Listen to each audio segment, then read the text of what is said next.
the Know Your Gear podcast.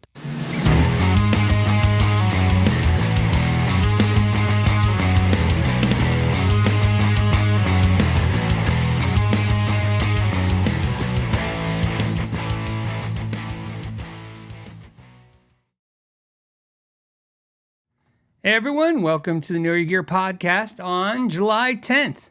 Hope everybody can see me fine and is happy to have a good time this weekend. We're going to start talking about guitars and all kinds of guitar related stuff. And I'm checking my stream rate because it's really low.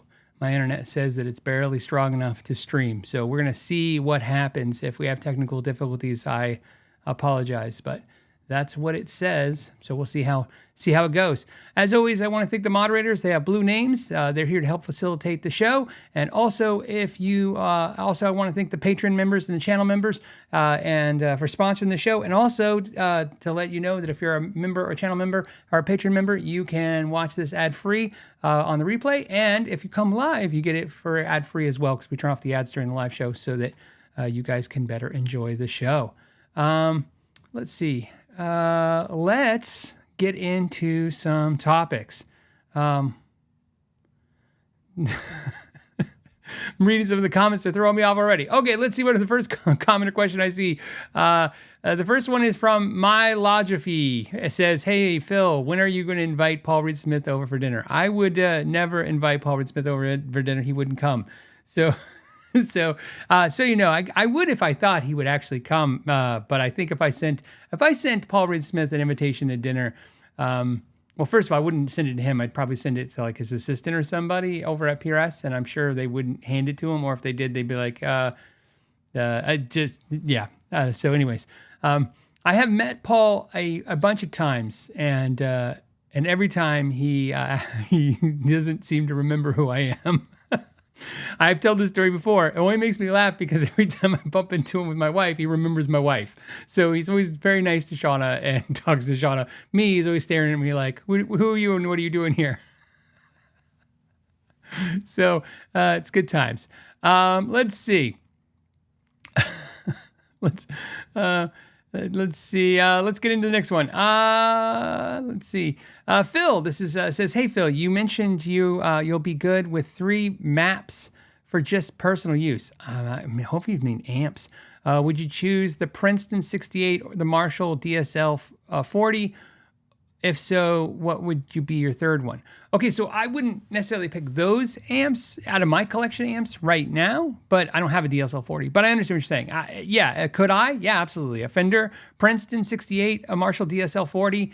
And then to keep in the vein of that, because those are about $1,000-ish amplifiers, I would go with the third one being in that same framework. I would probably pick something with a high gain, like maybe like the MT15, something like that. I'd probably go with those 3 amps, and I can definitely feel... think of this. What I have now is 3 just more expensive versions of those amps.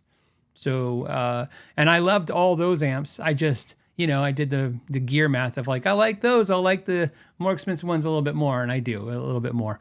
But not necessarily... they're not necessarily better. I just like them a little bit more. They do something a little bit more. But I would say out of those 3, Princeton, Marshall DSL 40, and... the MT15. More so, I like the MT15 more so than I do the EVH. And if it wasn't the MT15, I would definitely pick the Ingle, but I was trying to pick amps within that price range. Ingles, unless I got one used, would be more expensive than that.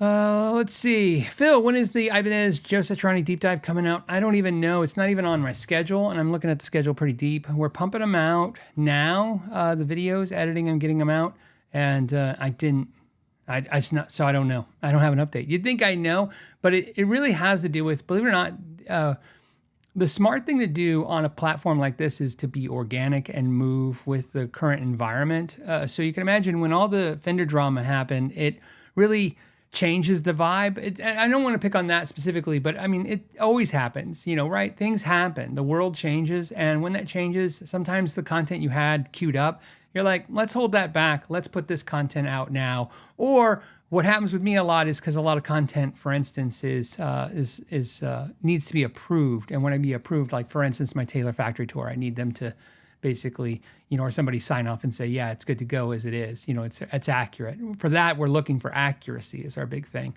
And so if all of a sudden, let's say I had a video, for instance, let's say I told you I was going to do the Joe Satriani Ibanez video Monday, but then today, one of the videos that are waiting for an approval, for instance, to be cleared for, it's accurate, then I would go, oh, let's put that out now because I want to put that out now, and I'd put that out now. So stuff like that. So yeah, I don't know. I wish I'm trying to think right now if there's anything I can tell you like, yeah, I can do it in about 2 weeks. It could be as fast as 2 to 3 weeks, but I would say it's still a month out. So I did the Guitar of the Week with it, and that's kind of the whole point of Guitar of the Week is sometimes I show you a personal guitar or show you something that I'm up to so that you get a preview of it. Because I know sometimes the deep dives they take a long time. One of the downfalls of having this live podcast is you guys see me, talk to me, and then I show you stuff because it's kind of like a behind the scenes hang, like, hey, here's what's going on in my world of guitars. And I don't think a lot of people understand how long it takes to truly make some of these deep dive videos. It's not just the filming and the editing, it's the research. I'm looking for something that's going to hopefully give somebody an epiphany or interesting or find something, and so I do a little research. I had something, actually, I'm working on an amp video right now, and it was funny. I did I don't want to say a makeshift interview this week with a company, and then they said something, and I was like, that is amazing. I'm definitely putting that in the video. That's going to make the whole video make sense to people because I didn't even understand or think about some of the manufacturing choices they made until they explained it. The Deja YouTube, I feel like I'm having deja vu right now. Anyways, it says FMIC is going after a little used guitar dealer down under, so in Australia. I know that because I saw some grumblings about this. So here's what I think I understand. I'll recap it. I believe what I understand is FMIC sent a cease and desist to a dealer or a group of dealers. I got that it was 2 dealers. I didn't really understand or pay attention enough to know if it was one dealer with multiple locations or multiple dealers. The reason why it all will make sense in a second. I read what I could about the cease and desist and what was being said, and basically what happened was the dealer is not only sells used gear. They were selling Tokais and Grecos and other Strat copy style guitars, which are, as far as I understand, legal to sell in Australia, just like they're legal to sell in United States. And technically, till somebody wins a fight, they're probably legal to do in Europe as well. But what happened was they were using the name Stratocaster and Telecaster. Those are trademark names. So the big no-no is not to use the name Stratocaster, or Telecaster. So that's why they say S-type and T-type. It's a way of saying British gain, right? American metal. Those are terms that imply, like British gain implies maybe a Vox or Marshall, but it doesn't really say it, right? So T-style and S-style is a way for manufacturers and sometimes dealers to skirt the, hey, we're not violating Fender's trademarks because they have rights to their trademarks, but they are not necessarily they're not. They can still describe it to a customer so that they understand what the shape is or what it is. Now, here's what I saw somebody talking about. They were like, yeah, but they're selling real Fender Stratocasters used, and Fender's saying they're not authorized to use the name because they're not an authorized dealer. Well, technically, I don't think one instance would have happened without the other, but I don't know. Again, I'm not a lawyer. I'm just telling you from having a store. I've talked about this before.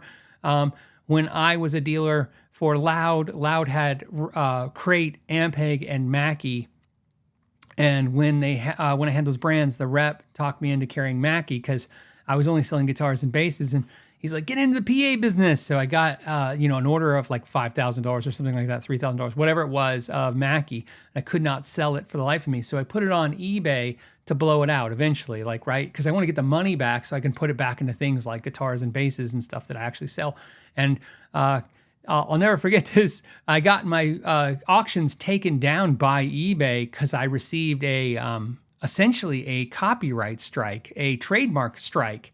So Mackie, or Loud, issued the complaint with eBay. They said that this person does not have the right to use the name Mackie. Now, what's interesting was I was violating MAP, technically. I didn't know at that time you could skirt MAP the way some dealers now do like priority start by saying open box. I didn't think to say like, oh, this Mackie is open box, or all this Mackie is semi-used or returned. I just said new because I was actually just trying to be honest. It's new product, and here's the price I want for it, and I just want to be gone.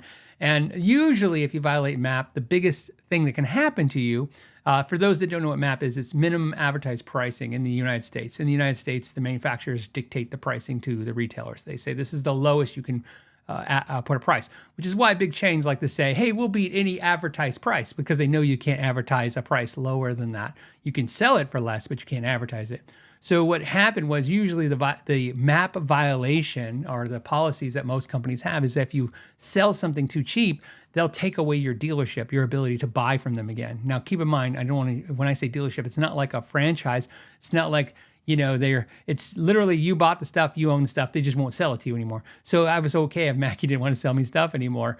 And I didn't really put much thought into it. And so what happened was, I'll never forget this, was they took down my auctions. That was not a big deal, except for eBay then sent me a thing saying I had to take a class, and until I took this class, I could not sell on eBay anymore. And it was an online class. I remember sitting at the store taking it while customers were coming in one day, and the questions were like, and I'm not joking. These are like the questions. I don't know verbatim what the questions are, but this was definitely the questions. I was having saying deja vu again. I was having flashbacks to the Army. Here's why. The question was like, Jimmy lists his used Rolex. Jimmy can say the word Rolex because he bought the Rolex. And I was like, oh, I did this in the Army. The answer is no, because the answer is always no in the Army. It's always like, hey, this private's bleeding. It's okay to touch them without asking. Like, nope, you better ask, even if they're bleeding, right? Like, everything's no. It doesn't matter what the question is in the Army. The answer is no. You just put no, 100%. How did you do that?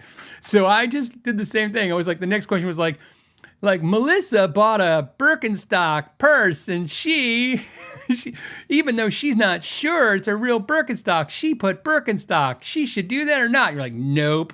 And so it was even, like I said, what's funny is not even about fakes. So technically what I understood then, and again, I'm not a lawyer, is that when companies own trademark, like Fender or Telecaster, Stratocaster, Mackie, whatever, even when we are reselling our product that we physically bought, like if I buy this Taylor and I sell this Taylor, technically they can enforce trademark by saying you don't have to right to put the name Taylor. What's usually a given is that they give us the right, or they allow us, consumers or resellers, the right to resell product, because I mean, who wants to go after somebody just selling a used Strat or a used Mackie or a used Taylor guitar? But in this case, sometimes it's kind of like, and again, not a lawyer, I'm just giving you my opinion, and as someone who's been on this both sides of that fence that these dealers are on, it kind of it kind of feels like when you get pulled over by a police officer and now you're getting a ticket, and then he finds two other things too, right? So I think the legal team didn't necessarily, I don't think they would have got hit so hard if they were just putting Fender, Stratocasters, and Telecasters under their categories of, I mean, even Tolman put S-type, T-type. Even Tolman knows you can't say Stratocaster and Telecaster. You can't even say Strat or Tele. So a little funny thing about that. So yeah, that's my understanding. So not as evil and menacing as I thought when people were like, oh no, they're at it again. And I'm like, oh no. So if I'm wrong, I apologize, but that's my assessment. Like I said, once I kind of assessed it was like that, I was like, well, it doesn't seem like they're escalating. I still think we're back to where we were, which is Tolman and Fender will have the courts figure this all out. And then I think that's everyone I talked to that has been essentially served a letter from Fender has roundabout said pretty much the same thing, which is, they thought they were doing something legal, because they are, because it's a public domain shape. And then Fender's saying, hey, you don't have the right to do this, but Fender doesn't really have a really strong leg yet to stand on. I say yet because we don't know yet. And in other words, the threat of suing someone, which by a big company, but then not defining exactly what that is, was the thing that's really problematic for companies. And I can understand that too. We all know what it feels like when someone is basically threatening you, whether it's a boss or the company or something, and they're not really defining what it is you have to do to stop being in trouble. And that's really where the gray area, and that's my point still holds in where I'm still stand on the original Fender paperwork and stuff that went out, which is, I thought it was vague. I thought it was aggressive. Aggressive and vague is a very unfair thing to do to someone. Hey, you better fix this or else. Fix what? What the hell? Right? What do you mean? Well, I mean, right? So anyways, yeah. Hopefully it'll get all, like I said, hopefully I get resolved. I don't want to quote somebody, but somebody who I know in this industry who's somewhat involved on this actually said to me, and I'm not going to tell you who, but I'm going to say what they said. They said when Thoman stood up to this, they said, whether Fender wins or loses, I don't really care. I just want it resolved because it sucks to be told you can't do something or you shouldn't do something. And yet there's no real actual rule, right? At least in the US, there's a real rule. The rule is it was public domain. If Fender gets that flipped, so be it. But right now, the rule is it's public domain. Okay, let's see. Let's see, what else do we do? Let's go back to, let's do something fun.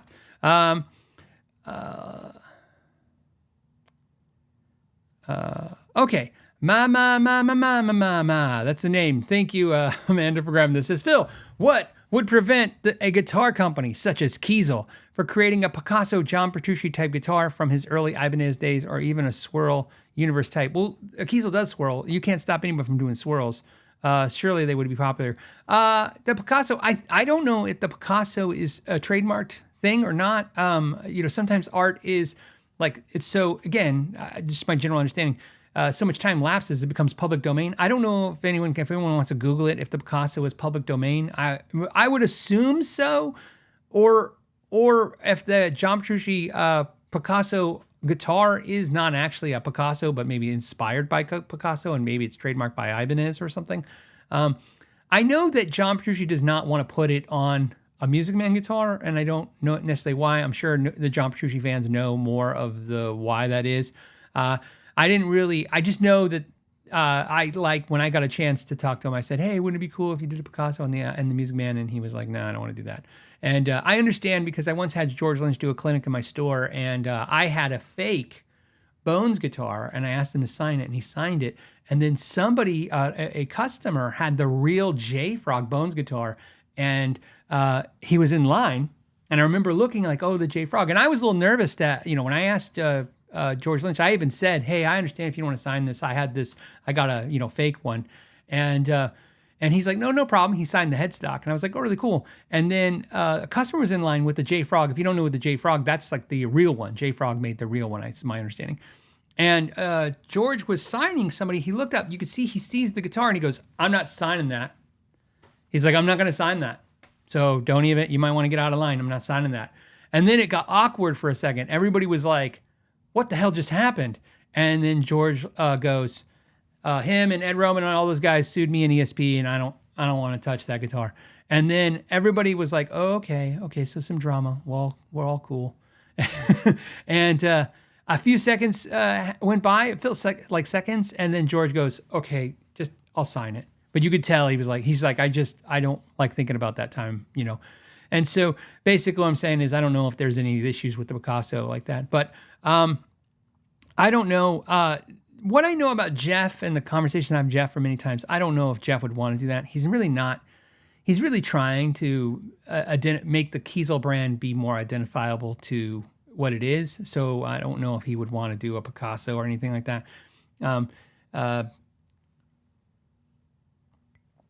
I know that one of his employees made a guitar that I thought was badass, and it was inspired by definitely a finish that a famous artist. I'm going to keep it all vague because this was not my story to tell. And I happened to see it when I was at the factory. Like, whoa, is that inspired by version of this artist's guitar? And then the employee's like, yes.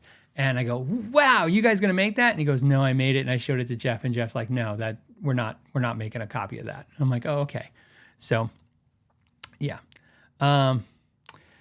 Since we're on the same topic, Joe wants to know, hey, Phil, why is the resale on Kiesel so bad? I had a gorgeous Carvin guitar. I could not get more than $7. Well, Carvin guitars resale value skyrocketed because of Kiesel, but it used to be absolutely the worst.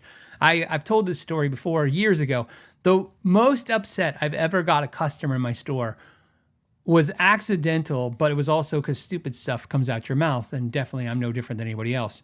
I try not to say things as I'm thinking them. I try to take a second, even on a live show, take a second to pause. The story was a guy, took a beautiful neck through Carvin on trade. And, I did what everybody does. I looked it up and it was worth about $350.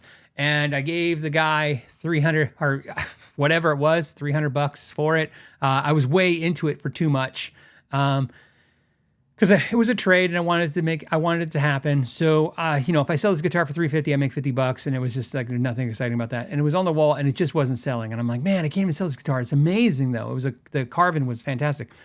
And then one day a guy came in and he's telling a story, and he's telling it, I don't know if it was to Ralph or Shauna, but he's telling the story that he's like in construction and he's working on this expensive house in Scottsdale, Arizona for this rich client.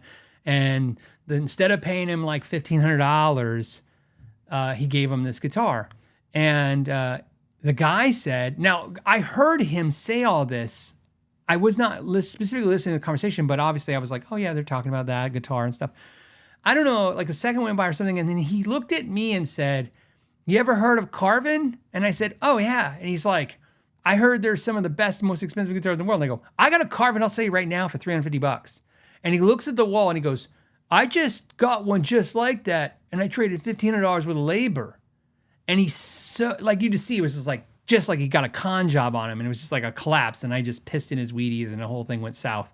And of course, I was like, this is worse. In fact, I told the story before, so I don't want to forget a detail. He was actually there, I think, at our store for his first guitar lesson. I don't think he ever came back. I think because his first lesson was a trial lesson, because we used to give like a one free trial lesson. I think he did a one free, and he never came back. And it's because I think I ruined it for him. And I feel horrible. So back to Kiesel and Carvin. Carvin's resale value was always horrible because everybody's resale is horrible unless you're Fender or Gibson. That's pretty much it. Like if you want to make a list, 5 brands right now, you guys, there's 1,200 of you, 5 brands. 5 brands that have great resale value. I don't mean flukes. Don't tell me because there's a Steve Vai guitar or there's a rare guitar or an Eddie Van Halen guitar or something rare, or they only made 6 or there was a special color. Well, we're talking about brands, just brands, not guitars. If you were going to name 5 brands with great resale value, I don't know if there's 5 to name. I can tell you probably who has that. I can tell you this. I can tell you 5 off the top of my head. I can tell you 5 great brands, fantastic quality, fantastic guitars, expensive probably, that have absolutely horrible resale value. I would say, well, G&L, but they're out of business, but still G&L, Heritage, Sir, Modulus. Oof. I think the most money I ever lost on an instrument was on a Modulus. I lost half of its value, and it was super expensive. And again, and then I would say, was that, how many is that? So Modulus, Sir, Nags, and Nags. So 5. That's 5 brands. So Nags, Modulus, Sir, Heritage, G&L. Amazing guitars. I would swear, if you ask me right now, Phil, do those guys make great guitars? They make some of the best in the world. Resale is. And so, but here's the deal. If the resale value is why you like a guitar, you probably don't like the guitar. It's just my point on that. There is these guitars behind me. Some are worth way more than I paid on accident, never by strategy. It's just, and a lot of them are worth way less than I paid, and I'm going to take a bath.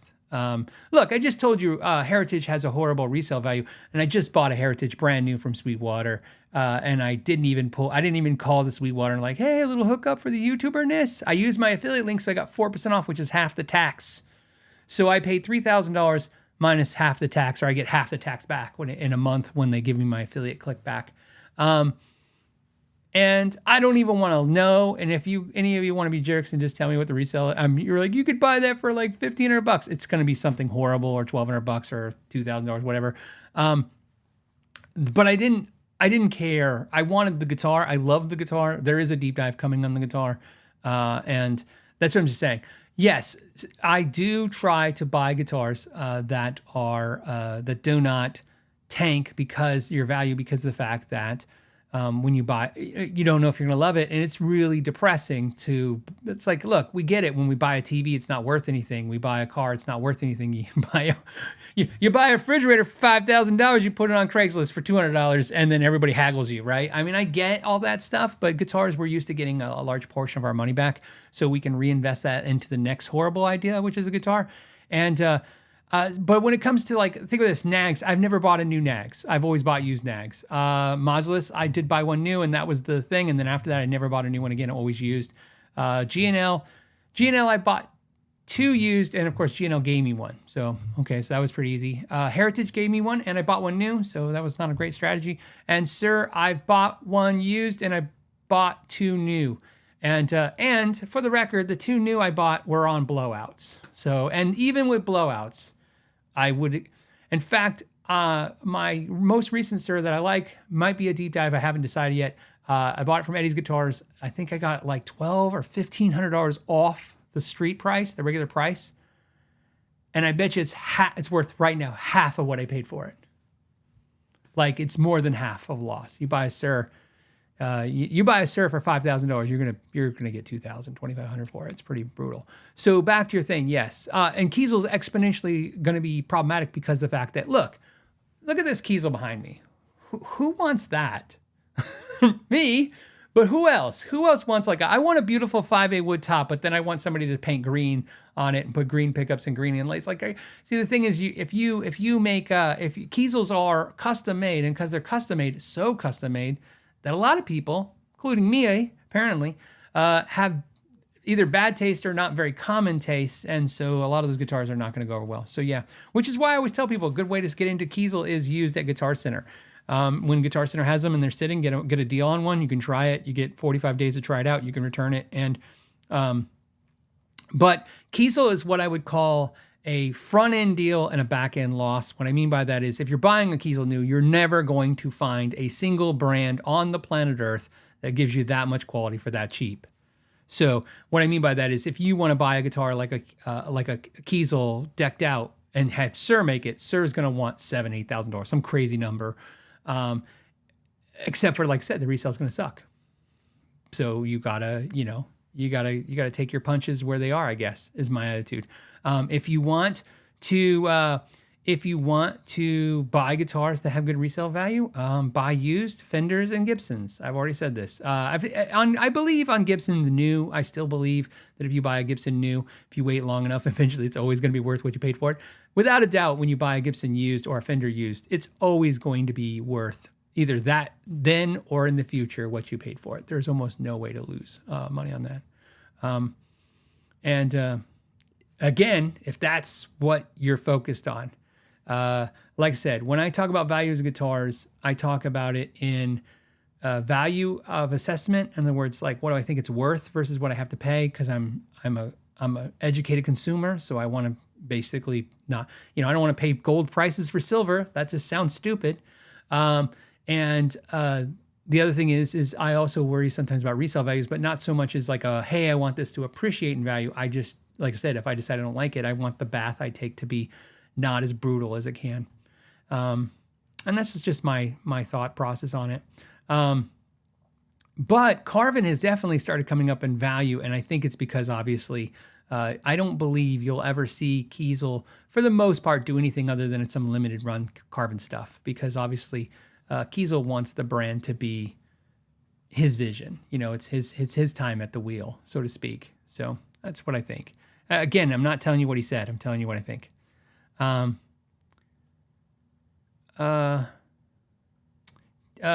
Tommy says, hey, Phil, do you think that too much attention is paid to working on guitars instead of playing? Well, it depends. If you're talking about on a social media platform, I mean, it's the channel you're on. I'm a guitar tech, and I'm in the guitar industry side. Like, in other words, like it's all about how construction works, how building works.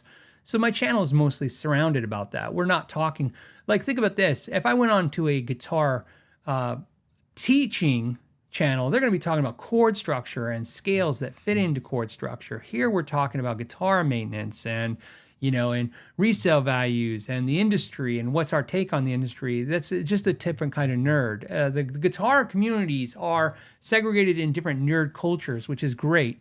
And that's why, like I said, I learned the hard way that you got to be careful when you go into different nerd cultures on the internet, because you're all of a sudden in a territory and you might be an authority in one area, but now you're spouting out thinking like, oh, I know stuff about this too, but you don't want to spout out. So to that question, does it focus too much on it? I don't think so, because here's the deal. And again, you didn't specifically say the internet, but my life is the internet, this is where I'm in all day, right? So I couldn't tell you what's happening out, I guess wherever people hang out. I think it's you're connected to whatever the channels you watch. So gear review channels are going to focus on gear review and maintenance channels. I'm a hybrid channel by far. There are some channels that just do the repair and maybe they dabble a little bit on the review.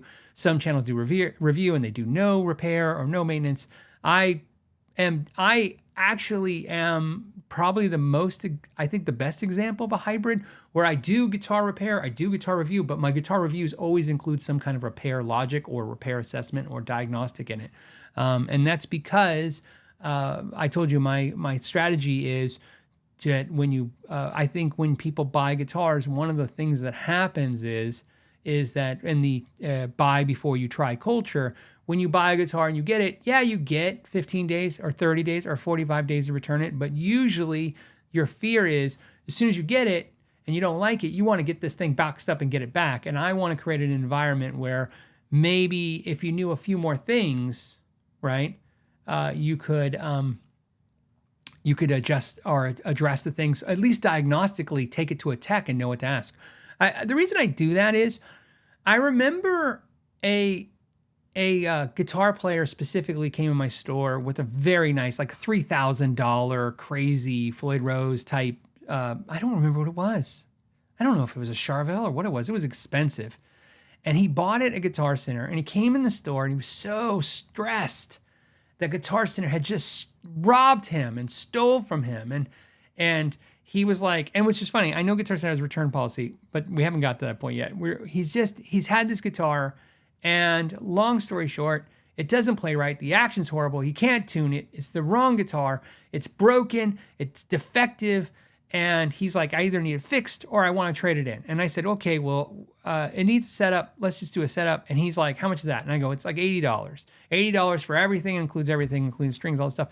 And he was like, no, you know what? I'll just trade it in. Just give me whatever you want for it. And I just want to get a new guitar and get out of this. And I spent probably a good 30, 40 minutes with him explaining everything to him and how, hey, we'll do this and we'll do that. And after I did a few things, he tried it and he's like, oh, okay, this is much better.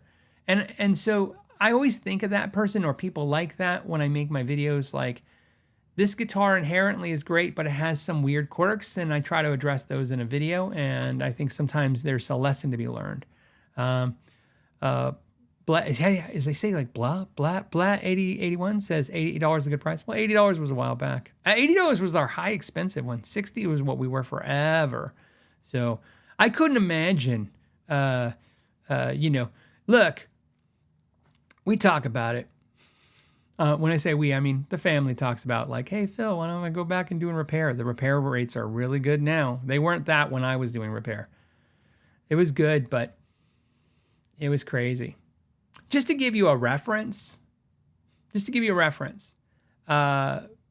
I had this conversation a couple weeks ago, and we were looking at my average workload. Average, not like a peak workload. And she said, if you go back to doing repair, what do you think the workload would be? And I said, well, I would probably, and I actually told her I wouldn't do what I was doing before. It's too many. I'd probably do this much. I told her the amount, and she did the math, and she's like, you'd make $120,000 a year now doing that. I go, that's crazy. That is crazy to think. That's crazy. And so I go, maybe I'm going to do repair again. So I'll even buy a Plek machine and put a Plek machine in the shop and everything. We'll see.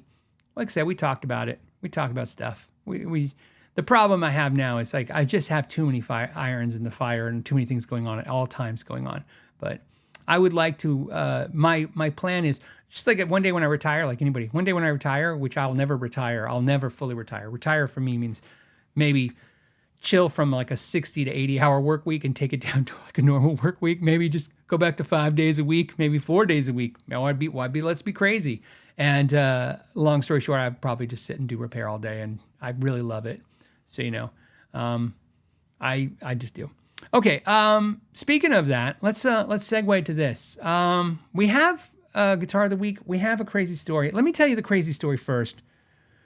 So I had a weird thing happen. I want to get your guys' assessment on this. I actually did not follow my own advice. I gave you guys an advice. This is why I want to talk about it. I need to out myself because I've given this advice. I even told myself my own advice, didn't listen to myself. So I want to tell you what happened.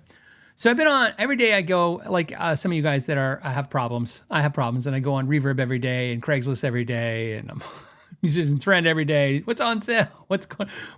And I do all this stuff, and I go and look, and I go, I'm on Craigslist, and there's a guy, and he's been selling a guitar, and he's been selling this guitar for weeks. It's just been sitting there. It's a smoking deal. It's a good guitar, and no one's buying it. So I'm like, that's really strange. Now, he lives in a part of town. It's actually a really good side of town, good area to live in, but it's very, I want to say rural. Like there's not as much people there. It's an hour from me drive one way. So I've been thinking about it. So let me show you the guitar. I want to show you the guitar. I want to show you the price. I'll even explain why I wanted it because you might need to know that information too. And I wanted to know a couple things. I want to tell you what happened. I also want to see if you guys think I'm crazy. Okay, first, let's start with the easiest thing, whether or not you guys think it's a good deal or not, okay? All right, I just want to make sure, good. I don't have the guy's information. Okay, cool, because I don't want to dox anyone accidentally, as you can imagine. That would be bad. Okay, so let me show you guys. Hold on. All right, ready? So here's the guitar. It's an EVH Stripe Series guitar with a hardshell case. The description was, guitar was purchased new. He's the original owner. He's never played it. It's got all the hang tags, all the paperwork, the receipt, you name it. He added the case. The case was $250. When he bought the guitar, it was $13.99. If you haven't seen recently, they've raised the price on the red ones to $15.99. I know it's getting crazy. He had the guitar for $750, which is so cheap. I was like, wow. I remember seeing it going, okay, I just bought the USA Charvel one. I don't need this one. But man, somebody's going to grab that for that price. That's a great price. That was my thought. I want to know what your guys' thought is. Let me tell you. I don't need to do a poll or anything. Just if you guys got comments, put whether or not you think that $750 is a good price for that guitar.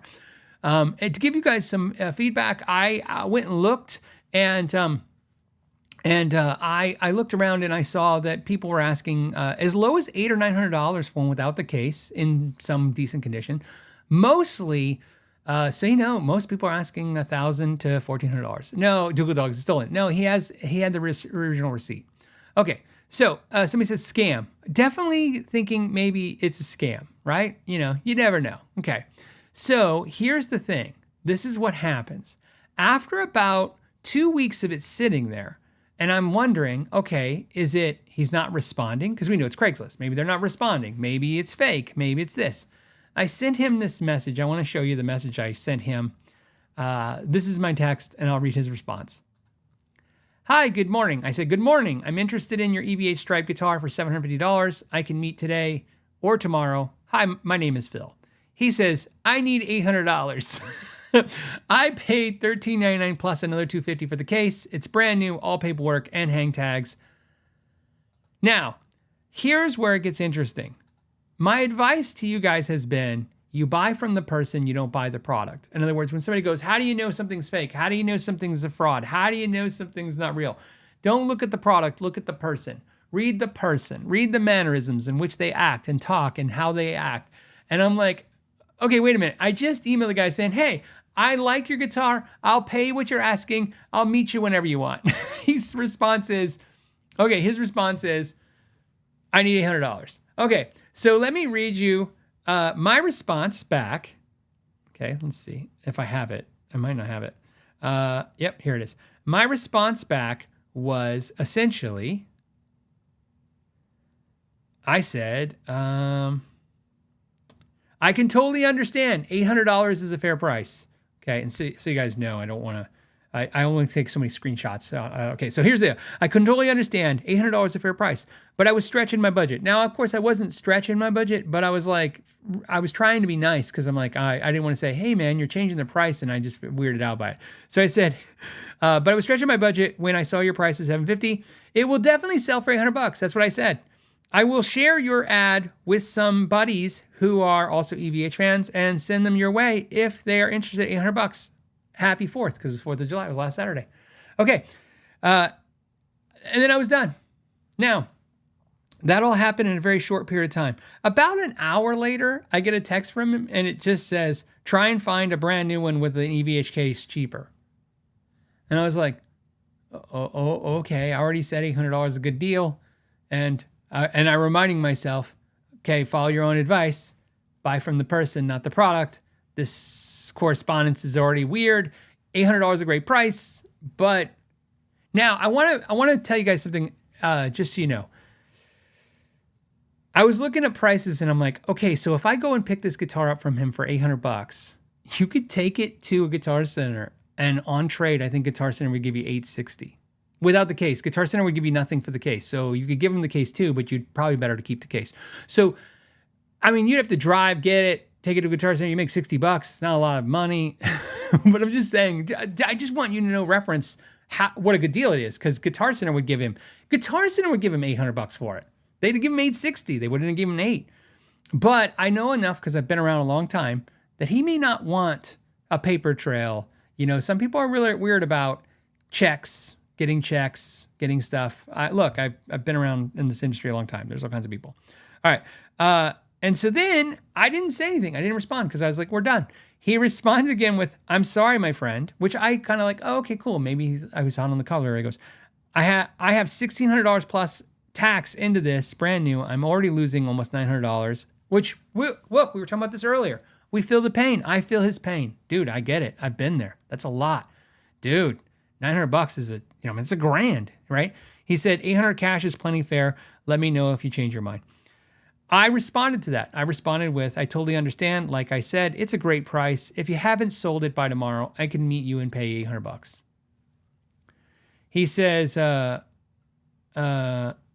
it's you or the other guy is not coming until Tuesday. Oh, he goes, it's yours. He says, it's yours. The other guy is not coming until Tuesday. I'm like, okay. And I said, okay, let me know what time works for you tomorrow. I'm free anytime between 9 a.m. and 6 p.m. I'll meet you anytime. And he responded back and basically said, you can't meet. How about Monday? So I'm like, okay. So here's what's funny. So what ended up happening was I went out there. I drove the hour. It was hour and 5 minutes, hour and 10 minutes. I drove out to where he was in the middle of the day. So I was like, okay, we met at a grocery store in a parking lot, right? I do this as a courtesy when I meet people. I don't, if you guys don't know how this works, do not do it unless you know how it works. But when I'm driving to meet somebody that I meet on Craigslist, whatever, I send them my location time estimate. So it'll update them. It tells them how far I'm out from where I'm going. I do it at the halfway mark of wherever I am, so they don't obviously know where I live, because I'm like, oh, I don't know these people either. So he had an ETA, so he got updates. He was getting updates from my time, how close I was getting and stuff. And I was pretty sure when I got there, who knows what's going to happen, right? So I got there. He was standing there. He said, okay, I'll be out front. He's standing there. He had the guitar. He was by his car. We put the case on the tailgate. He opened the case. The guitar looked fantastic. I went through the guitar, assessed it, and I said, and then he told me, he's like, yeah, he goes, try, you can't even find these for less than $900, and that's plus tax and shipping. And I'm like, I know. And then right then I go, all right, here's $800. So my buddy was with me, and my buddy's like, he's like, why did you buy it? He's like, I bought it from my girlfriend. He's like, why would you buy it from your girlfriend? So it was kind of funny. I just hard to tell you that. So anyway, so I bought it. So I got it right here. Okay, so everything worked out. So let me just tell you the end result. Everything worked out. I got the guitar. It's a good price. And it is mint. It is great. It had obviously it needed a setup. I set it up as well. Let's show you. This is Guitar of the Week. Guitar of the Week is the EVH. As you see, I like it enough. I put my Dimarzio strap locks on it. This is the Made in Mexico EVH stripe model. Now, I know some of you guys who watch the show are thinking, but Phil, didn't you just recently buy the USA Charvel EVH? I did. I don't like it. So that's what this started this. In fact, I will do a video. I want to compare this guitar, which has a street price now of $15.99. If you get red, if you get the black or the white, I guess they're $13.99. But anyways, $1,500, which is a lot of money for this guitar. But keep in mind, the Charvel ones used, the American-made Charvel version of this used, are going for $300 to $3,500. Generally speaking. Sometimes they dip down to 26, but I've seen them sell as high as 36. So they're double the price, easy. I don't like it. I think this is a better neck. I think this is a better guitar. I actually like this guitar more. And so, like I said, I'll do the video A/B it. I'll probably sell off the Charvel at some point. That's just how that works. And I also like, I'm sure as you guys can imagine, I like being into the guitar for $800 instead of what I'm into that guitar for, which is a lot more than $800. And so let's go ahead and let's plug it in. Let's try it. Okay. Do the side cam. Turn on the light. Let's do that. Guitar of the Week. While I'm doing that, you guys can do this. Watch this. Now it's time for Guitar of the Week. Okay, so side cam. Let's back up. I'm running through my Morgan PR12 head. I have a my 1936 Marshall 212. One speaker is a greenback and one speaker is a creamback speaker. It's mic'd up. I have a Echoplex delay pedal with a Flint reverb. Okay, and I'll go ahead and play. Let me go ahead and turn on the microphone for you guys. Let's go ahead and give it a little pluck through. Let's turn on the chorus. This is the Boss chorus.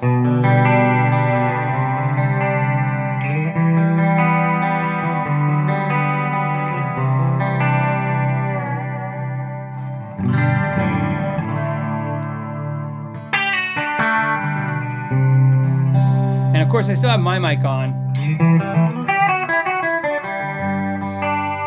I need to loosen the two screws in the back to make the tremolo just a little softer. It's a little stiff.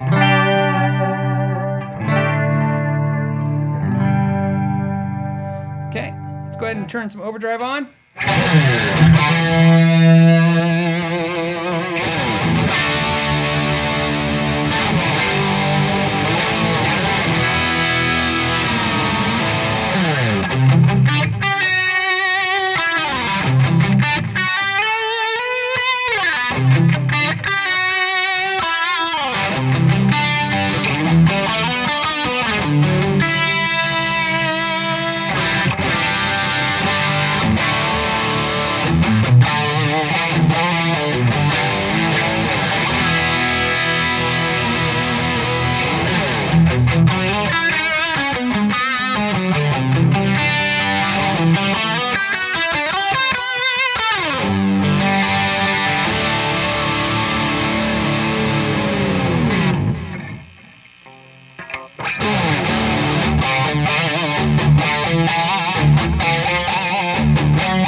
Okay, so switch back here. All right, so obviously this paid out. Obviously driving 2 hours. It was a little over 2 hours round trip.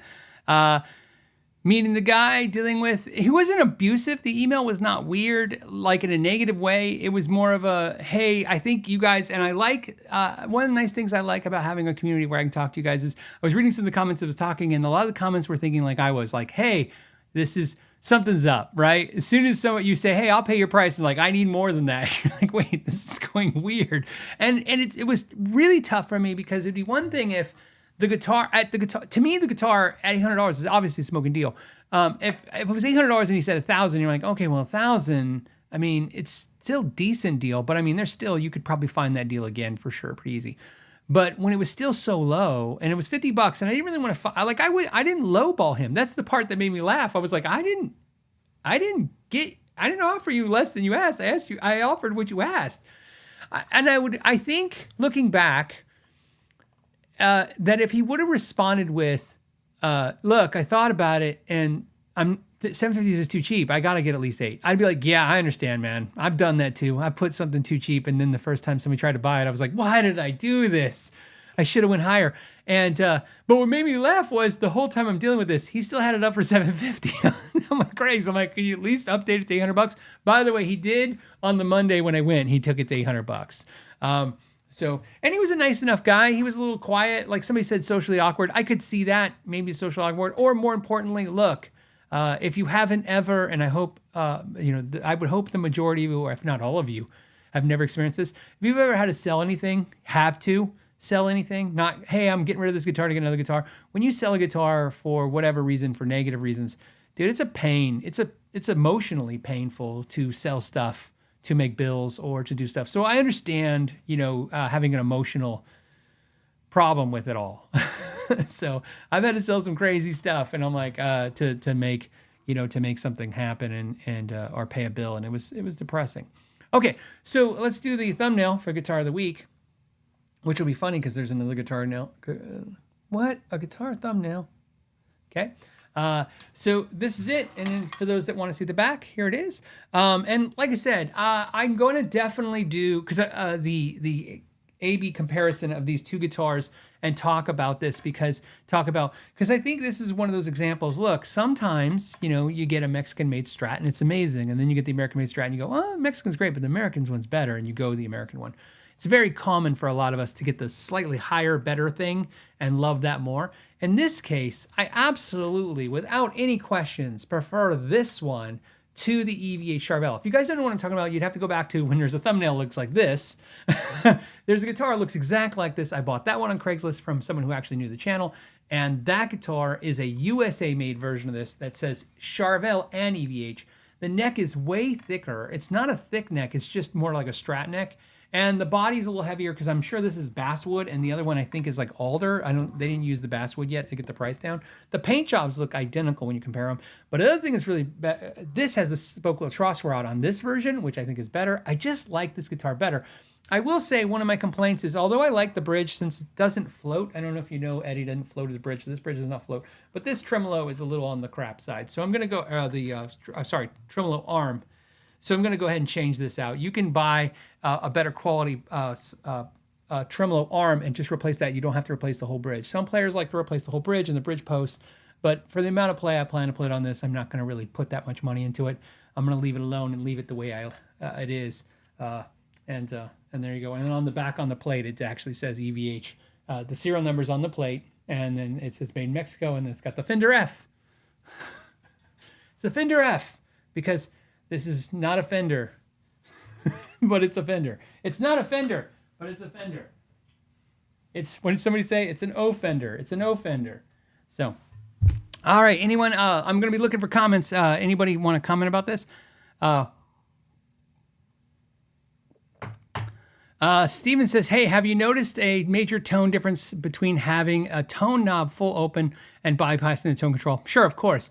Because you got to understand, whether the tone control is full blown open, it's still not out of the circuit. That's why Fender has one that has a notch in it, and it's called a no load tone control. And I don't know if it's their proprietary potentiometer, but I've only seen it in their guitars, or when I've seen other guitars, the part was bought from Fender. But you'll feel it click, and when it clicks, it's out. It literally removes itself. It bypasses or whatever. It goes. It doesn't go through the potentiometer anymore. So that creates less resistance. Which resistance is killing the highs. That's why the guitar has a bright sound. It's a very bright sounding guitar because of the fact that there's no tone control. It's just what Eddie wanted, right? It's pickup to volume knob to output jack. There's just not a whole lot going on. There's not a lot of stuff to go through. I don't necessarily worry about that stuff. Like, there's nothing in me that goes, man, 4 knobs, this is crazy. Like, more knobs is, less high-end frequency. I have done tests on the channel, you can go back and look where I've done videos where I'm like, this is with 2 pickups, with 1 pickup, with no tone control, with tone control. And what I always tell you is this. Is there a difference? There is a noticeable difference, and it's very small amount. And I always call that getting lost in the weeds. Like, I mean, how much do you want to worry about this stuff? It's not, I would never plug into a guitar and go, wow, if this didn't have a tone control, I would finally love it.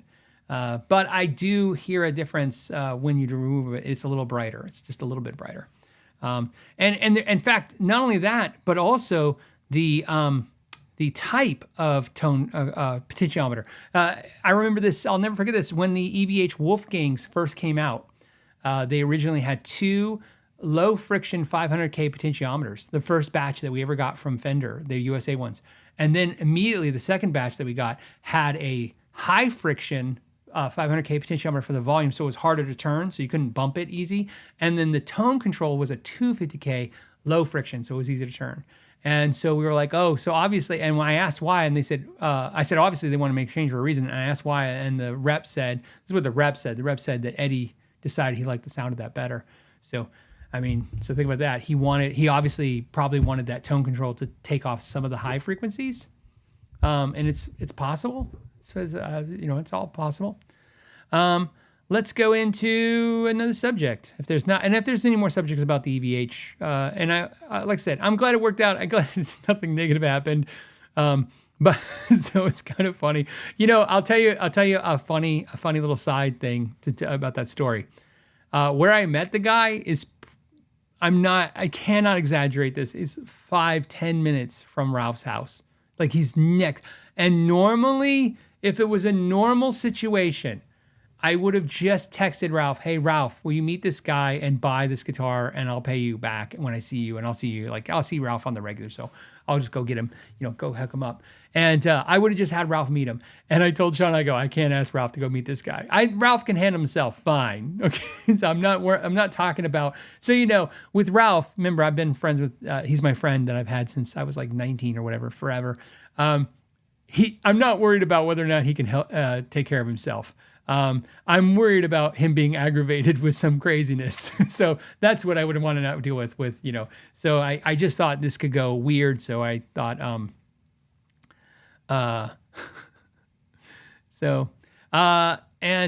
Dougal Dog says, what's the pickup in it? This is the EVH pickup. It's an Alnico pickup. It's not a ceramic pickup. So Alnico 5, essentially, I don't know what they based it off of. There's probably some information on the internet about what they based the pickup off of. But I don't remember. It's just the EVH pickup. My guess is this is the import EVH pickup, not their USA made one. This pickup's probably made in like Korea or something like that, if I recall. But remember, things change all the time with these companies. But I don't plan to change it anytime soon. Again, like I said, I really don't want to put a whole lot of money into the guitar. I like it as it is. It's fun to play. It's cool to look at, and it I'll enjoy it. Okay. Rick Mortis says, I think it's based off of JB. That makes sense. You got to understand, Eddie's definitely was into 2 pickups a lot. He was in the JB and the Super Distortion. Those were the 2 pickups that he did a lot.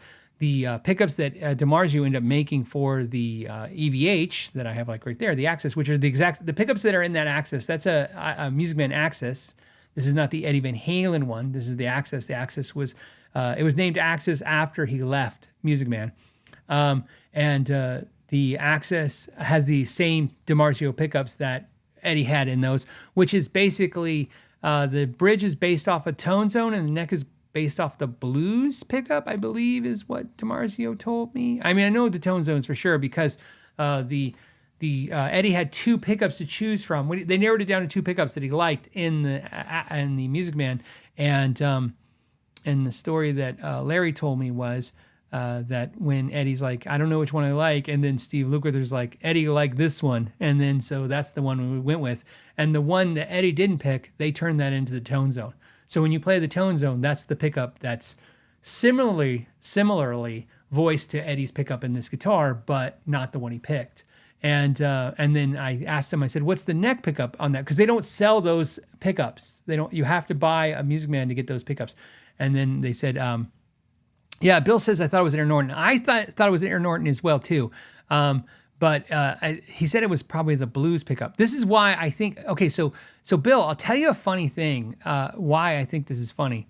The Air Norton. If you don't know what the Air Norton is, a little fun thing for you guys.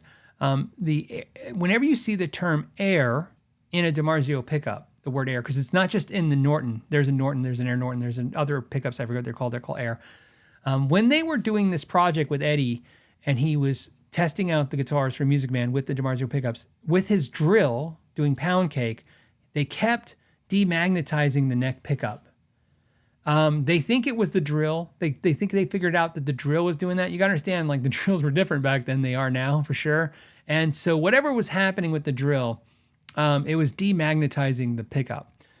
Steve Blucher and Larry Dimarzio, they came up with a theory that what was happening was because something was happening with the drill that caused the magnet, right, to demagnetize through the slugs and the screws. So what an Air Norton is it has a small air gap. In other words, there's the screws and the slugs do not physically touch the magnet. They're just like this, like 3 mil, like the sheet of paper. Like that's that's if that, maybe even, 1.5 mil. So, because you got to understand the magnetic. Remember, think about this: if you take a magnet and you were to put it next to the steel, at some point, right? It doesn't need to physically touch for it to magnetize the slug. So they left this little gap, this air gap, which they patented, and it was called the air gap technology. The patent has since expired, by the way, because that's how long ago it was. And so when you see the term Air Norton, which is why I think a lot of people think the Air Norton was like the pickup. But I think what they were explaining to me was the Air Norton is not the pickup that's in that guitar. It's just the other set of pickups he didn't pick. So when you see this tone zone in the Air Norton, that is essentially like those pickups, but they are not those pickups. They are the ones that Eddie didn't pick, is what I understand. For sure the bridge, I think on the neck too as well. But I can always clarify that. But I'm pretty sure I'm right. But I remember the Air Norton thing because I remember the story when we were talking about, me and Larry had a lot of conversation when Eddie passed away because everybody was really despondent and sad, and we spent, I remember, like 4 or 5 hours on the phone one night talking about when we found out he passed, and we were talking about that project that because that's the project where Larry worked with him the most, if I could ever get Larry Dimarzio to come on a podcast and tell stories, they are absolutely amazing, but that is not his thing. By the way, he's not a social media guy. He will, he writes articles and he puts them on the website. You can read, he tells these stories in articles, but he doesn't really do a whole lot of interviewing, but I'm pretty sure I'll get him on a bonus podcast one day and talk about it. I love for him to talk about how he got Eddie Van Halen to do photos with just bribing him with pizza and beer. Is the best story. I love it so much, and I would ruin it if I told it to you guys. It's great. I'm not ruining the story if I tell you that basically when he was going to meet Eddie for the first time and do his photo shoot, because he does photo shoots, he said he asked his assistant, what's Eddie's favorite beer and pizza? And then he got him. And when Eddie got there, I guess Eddie was in a not a very good mood, and he got there and he didn't want to do this. And he said, what's that? And then Larry says, oh, I got you pizza and beer. And then Eddie's like, cool. So Eddie started drinking the beer and eating the pizza. And I guess Eddie was in a great mood all day because he was like, that was awesome. Let's go on to the next thing. Let's go to, where did I lose? There it is. Amanda sent me this one. Apex X Prime says, hey, Phil, would you ever consider adding the bridge pickup spacing measurement from the bridge saddles in future deep dives? I could. The answer is yeah. Would I consider it? Sure. Let me consider it. Let me think about it. Let me process it's another thing to do. What could it have value? It could have some value. It gives you more context. Keep it in mind. I'd have to make sure gauge strings and type of strings too, because those can affect the way the pickup, how close the pickup is and how that sounds just as much as anything else. Okay. So like you could raise a pickup up and it can sound one way, and if it's using a smaller gauge string and it's a nickel plated steel string versus a solid steel string versus a solid nickel string. I mean, there's all kinds of things that factors in, but I can understand where another measurement. Look, Apex X Prime, I don't personally and this is why I appreciate your not only your question but your suggestion. A lot of people who watch the content go, what's with all these measurements? Why don't these guys just play this? Well, we would if you could, but you're not there. So measurements is how we communicate when we're physically not in the room, right? If you're at the Home Depot and you're like, hey, honey, how long is the sliding glass door so I can buy this board? And she says, oh, it's 4 feet for the board. You don't need to, you need a measurement when you're not there, especially. So measurements are really helpful. But, and I think more measurements would be more helpful. So, this is also from Amanda, the real smart mammal. Nice sign on. I like it. I like your dog emoji too. It says, Phil, I'm looking to do another guitar build, but I am struggling finding a body and neck I want. Any sources, about that solo GFS Toman? You can use GFS is hit or miss for quality, but mostly it's hit. Sometimes it's miss. Warmoth to me is never miss, always hit, but it's going to be a lot more money. All Parts is more hit than miss than GFS, but not as hit as All Parts. I have not bought anything. Like I said, I've never bought a thing from Toman, so I don't know. I literally, it's like Toman to me, it's like you buy it and then you have to wait forever to get it because it's in another country. So I don't know. I know they have parts and stuff, and like I said, when the Harley Benton thing craze took off, I did some reviews of Harley Benton's because I was curious about them, and I told you guys then, and I tell you guys again now. I asked Toman for one of every kind of thing they do. So I got an electric, an acoustic, a bass, an amplifier, and I did a video of each one just so I'd have context and understand them and stuff. And then I told you guys famously that half the stuff they shipped me got destroyed in shipping, and Toman didn't care to replace any of it. I never really understood that, but it's whatever it is. So the bass and one of the guitars got destroyed, and I said, hey, I can't do videos on these because the headstock's cracked on this one, and this one's damaged. And they're like, okay, well, I think they actually said something like, why don't you just do the review of that? What? I'm like, okay. The review be, hey guys, I got it. It's broken. Have a nice day. Know your gear. So, it's weird. I don't know. Eric says, hey, I have a Mark bass, Mark 500 watt with 2 cabs, Harkey 410 rated for 300 watts, 8 ohms. 115. We're taking your inventory. Okay, great. I've upgraded Celestion, rated at 700 watts at 8 ohms. Advice not to blow at 410. Well, here's the deal. Don't turn it all the way up. I mean, look, how you blow speakers on a bass amp is real simple. It's not how loud you go. It's how much low frequency and how long that frequency is coming through the speakers. The speakers physically get hot. They will wear, it's like your brakes on your car. The heat is the destructive force. So when I've never blown a bass speaker because usually they have, all the cabinets I've had in the past always had, they would use car dome lights and they would solder them probably in series, I would guess. And what would happen is you would see your speakers flash. Have you ever seen that? It's very rare. It's very rare now because now I think the technology is better. So I mean, the reason I say that is that was back when I was really young and I played really, really loud because I thought loud sounded good. And then you learn loud doesn't sound good. They say if it's too loud, you're too old. Well, also you learn that things sound better when they sound good. Look, for the person who says like if you're too old, it's too loud, you're too old. Hasn't experienced like how many times have you guys experienced? You go to see a band and the band sounds great.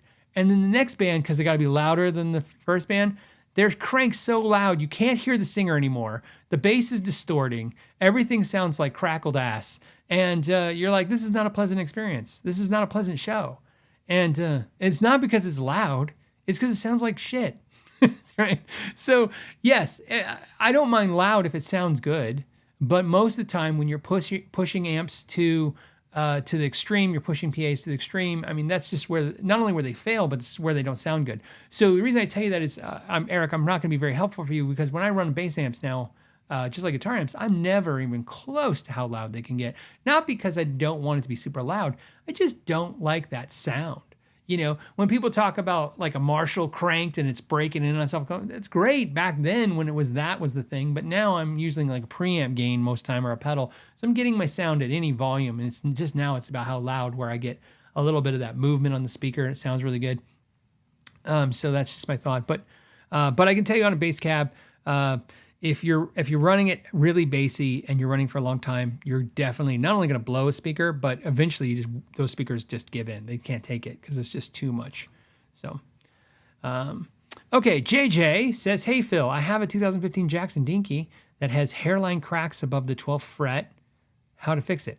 Do it yourself or professional." So when you say hairline cracks, I assume you mean in the fretboard, right?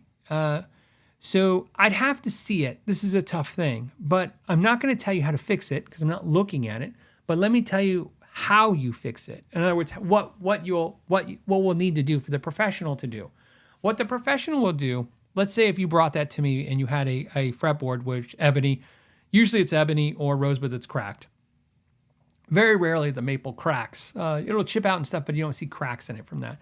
When you see the cracks, first of all, assess the cracks because I want to see what's causing them because that's a huge part of it. I literally have in my shop, I have little pieces of wood. I have rosewood, ebony. I even have Brazilian rosewood. This is actually, let me show you guys something. Hold on, take 1 second. So here, I'll let you maybe get some hold music.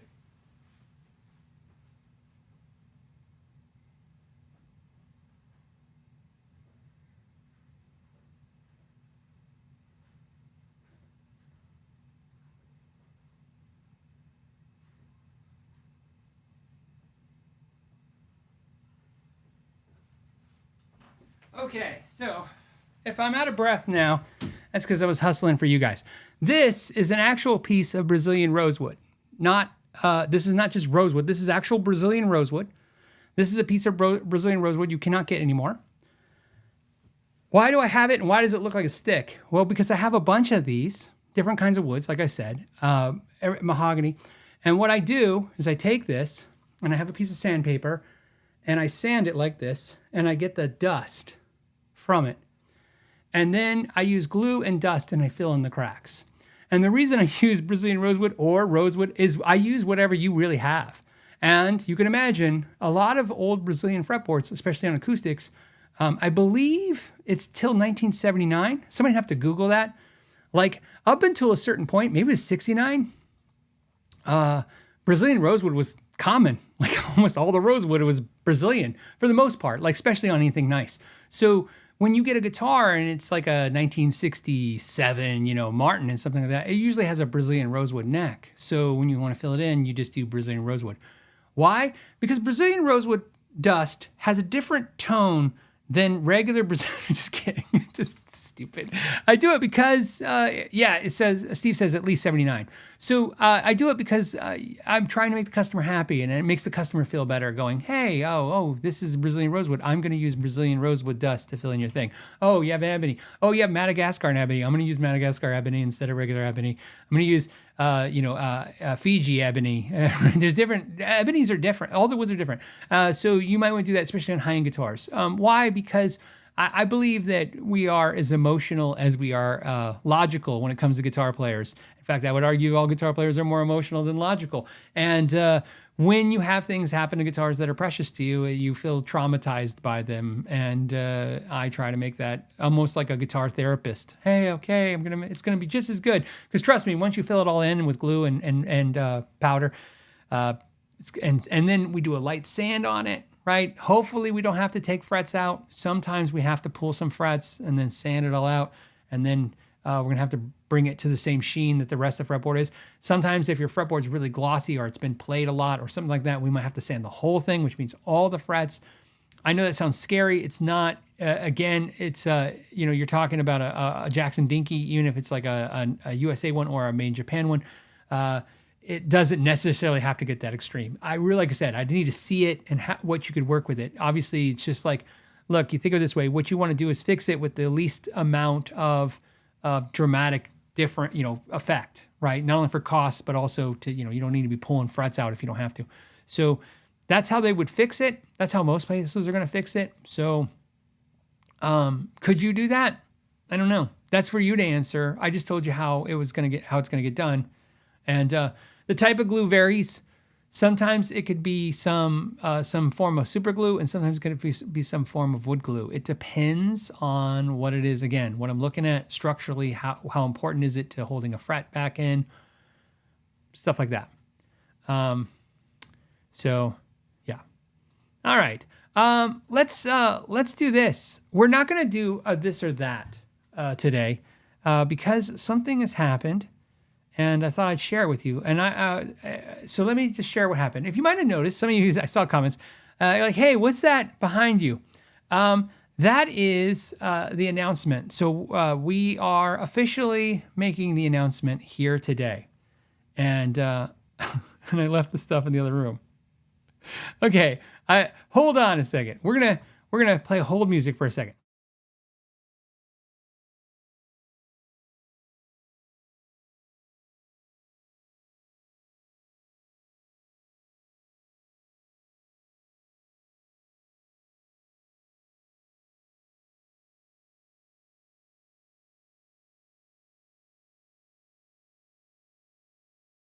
You think I would be prepared? I was not. So here's the announcement we're making. This is not the official video. We'll have an official video as well. So some of you guys might know, for the last 5 years, I've been making pickups. The pickups I made are under the Blackstock brand. This is the very first packaging we ever did, where I used to draw on it with a Sharpie. And Shauna would actually make decals. These are actually just decals. She'd actually have to apply this to the packaging. So this is how we did the first boxes for those that got the first boxes. Luckily for me, my wife is smart. She's only so much of this nonsense because she tolerates. She's like, why are you doing this? So my wife created real packaging and actually made it to where it actually, was nice and professional and had the instructions in it and all that stuff. And she made better quality packaging. We have sold thousands of Blackstock pickups to you guys and for the most part, about $400 a set, hand-wired, handmade. And what I told you guys for years is the markup on pickups is ridiculous. And I charge a lot to make those pickups because it's not the materials, it's my time. And the time is the most precious thing I have because I have so many things to do. And so I mentioned this before on the show, but today it's official. So let's talk about what's official. I wanted to stop making the pickups. We looked at avenues for years about hiring some people. We tried different things.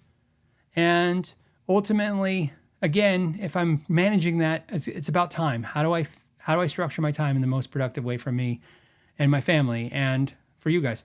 And I decided I wanted to have somebody else make the pickups, but I didn't want an OEM. I didn't want to be like, hey, these are Blackstock pickups. They just happen to be made by somebody else in Minnesota, right? Or whatever. I didn't want to be like, yeah, these are mine, but I don't actually make them. And I was like, I don't want to do that.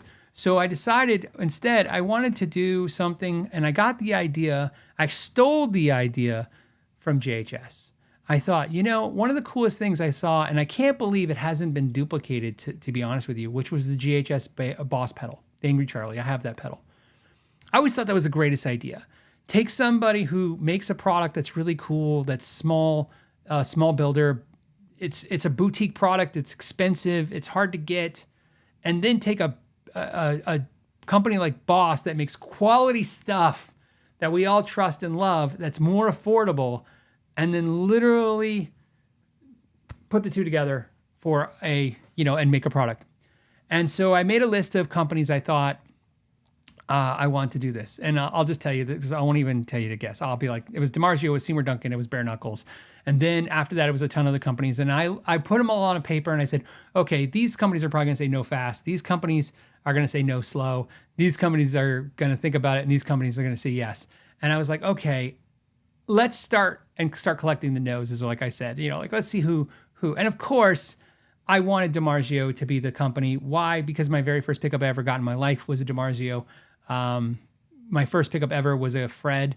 I got it from my Aria Pro, and I didn't even do it to make the guitar sound good. I didn't even know what that was at that point. I just wanted to be able to point at my guitar to my friends and say, hey, look, I have a real Dimarzio in here because I had an Aria Pro and it wasn't a brand name guitar, but at least I'd have a real pickup. This pickup is played by Steve Vai and Eric Johnson and Pat Metheny, right? Like these are people, right, that are respected, and this is what they like. And so I reached out to Dimarzio with a crazy idea saying, hey, here's the idea. What if you make the pickup, not as a Ghost built product? What if you make the pickup? And so what happened was they said, fine, send us, they agreed. They said, this is an endeavor we're willing to try. We had a long conversation, and then everything got thrown in. My wife threw a big wrench into the whole mess. So Dimarzio had my wine counts, my materials, the type of magnet, everything. And they're like, okay, we'll make it like this. And then Shauna said, but Phil, when you made that pickup, you made it based on what you have access to. Does Dimarzio have anything that you don't have access to? And I go, I don't know. So I got all the parts I could from Dimarzio and I started building new pickups using the same wine count, same stuff, but changing things. And so what ended up happening was I changed a few things to the Dimarzio ones. All things that cost more money, because that's just the luck of it. It wasn't really intended for that. But long story short, the Northern Lights now are Dimarzio pickups. Look at that. Let's not get the light in there. Shit, look at that. Ta-da. I don't know why. I'll just show you the website. Here we go. Ready, set, ta-da. Northern Lights. Now we have the Northern Lights and the Northern Lights Plus. This is the Northern Lights. The reason they're called the Plus is the Plus, of course, is designed so it's optimal for bridge, but it can be used in the neck as well. You can do the Eddie Van Halen trick and put the hotter pickup, which would be the Northern Lights Plus, in the neck and put the Northern Lights in the bridge. I think it sounds great. You could do two Northern Lights. You can do two Northern Lights Pluses, but I think most people are going to probably just like the Northern Lights Plus in the bridge and the Northern Lights in the neck. We have them in nickel because that's what we used to do. And then we have satin nickel, which is what these are. So if you want an aged look, and then of course we have black bobbins. The prices are fun because they are the prices of Dimarzio pickups. So that is how it works. If you go on Dimarzio's website, if you look at the prices we put out for you guys, it's the same prices there is if you for the actual you have to actually look at the same category to category, same price. They are made in Staten Island, obviously in the United States. They are made on the same machines, the same people have been making Dimarzio pickups for 50 years.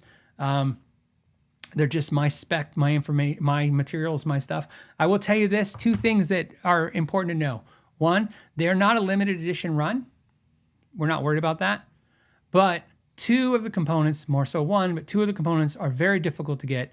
And I didn't know that until Dimarzio got involved and said, where do you get these things? And I said, from these people. And they go, oh, well, they can't supply us because they're too small. And I'm like, oh. And so what ended up happening was, I'll just tell you, the big problem was the magnet in this particular case. The magnet that I was using, they couldn't get in volume they needed. So what happened was they took their supplier and had them make the magnet. And we did not like the magnet. And we didn't like the pickup. And so we were like, crap, we need the actual magnet that I'm using. So Dimarzio got the supplier I was using to increase the magnets. But increasing means there's just no way to do volume in the way we want. The problem, though, I'm going to tell you the second problem. Second problem is if you go to buy from Dimarzio, what's called just-in-time manufacturing, which means you go on the website for Dimarzio and you buy it, and then it's 6 to 8 weeks, you get your pickup. Month and a half to 2 months, you get a pickup. The problem is if they don't have the magnets, it's actually from after that. So my wife, again, because she's smart, she's got the business acumen, she came up with a great idea. She said, well, why don't we put our money where our mouth is, which is what I always say. She says, you say that all the time. Why don't we put in the orders and we buy all the Dimarzio pickups? By the way, this is a fraction of what I have downstairs. If you can find my house now, anyone wants to know where I live, drive around neighborhoods in Mesa, Arizona, and when your compass freaks out, that's us. That's where we're at. There's a lot of magnets in this house. They're just everywhere. There's pickups everywhere in this house. So we have the inventory. We put it in. So, it takes us months to get it. We test ran this already. We did a small run with the patrons so that they already have them. We already know everything works. The website works. They're happy with the product. It was delivered correctly. Sean is getting it in one business day. when you guys order it. I don't have to do any of it. I just have to sign them. I sign all the things. I sign all the boxes, which takes me a few hours. Shauna ships everything, takes care of everybody, and does everything. And of course, Dimarzio is making the product, which is amazing. And like I said, so they're available. They're in stock. So you guys know, if you get some, great. If you want to wait, don't worry.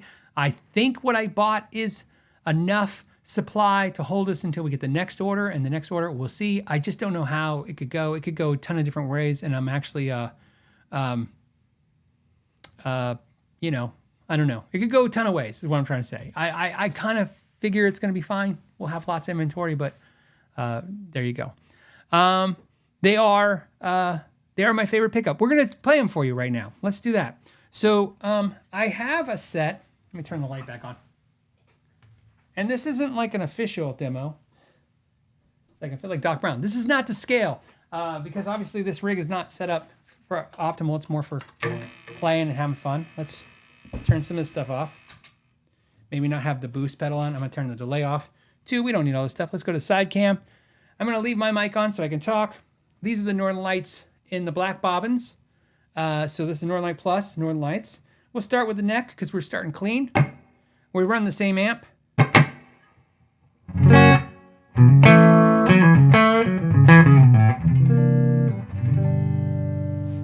you don't mind, I'm going to turn on the reverb. That's what I want, the reverb. I don't need the delay. I just want the reverb.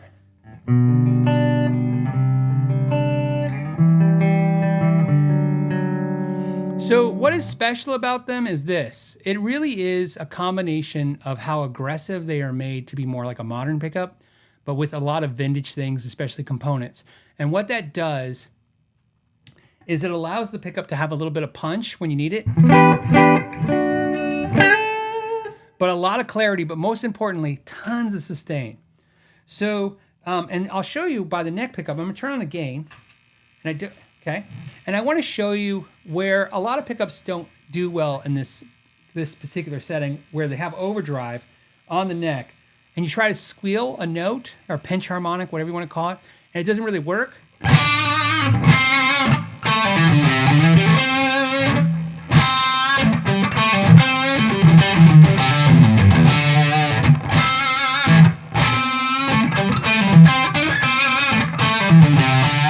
Now, why that matters to me is I don't like playing rhythm on the bridge and then, you know, you got to go to neck pickup, but then if you got to play like some more aggressive techniques, like you got to go back to the bridge. I want to be able. So that's what I love. Now, when we take the overdrive off,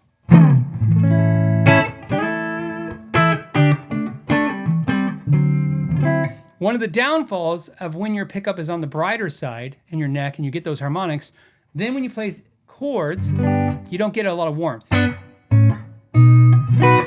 Right? And especially on single notes. Now, nothing's perfect, but this is the best compromise I've figured out over the years when working with pickups. When you coil split them,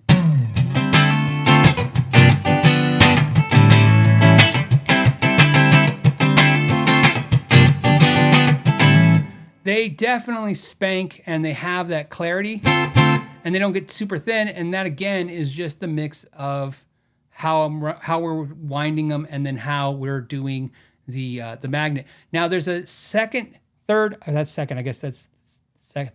There's a third element I should point out now. Originally, I was using a steel base plate like everybody else, a nickel base plate. And Dimarzio currently in their production line use 3 different types of base plates for the pickups. They use a PC board base plate, they use a steel nickel base plate, and then they use a brass base plate. And actually, Dimarzio was the very first aftermarket company to ever use a brass base plate. And I didn't really consider that at all, but when Shauna said try different things, I did. And one of the things I tried was a brass base plate on these pickups, and automatically it made this happen, which is these really beautiful, it's really the soft sound. But also, when you go to the bridge,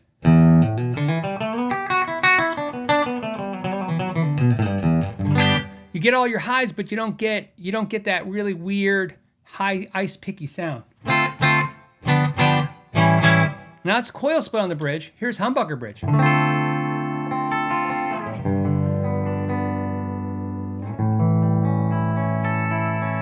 But if we go to overdrive,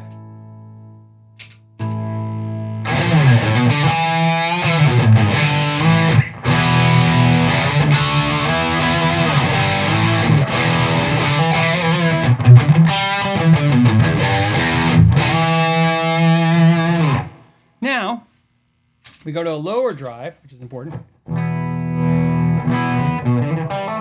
Of course, let's set that pedal correctly. A little bit more volume. Here we go. I don't know if that's the right pedal for this. I want to do some delay too. Just let me play for a second.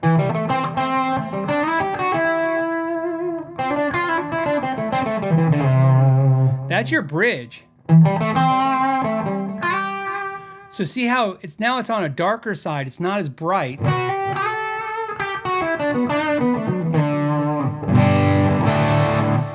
In the neck.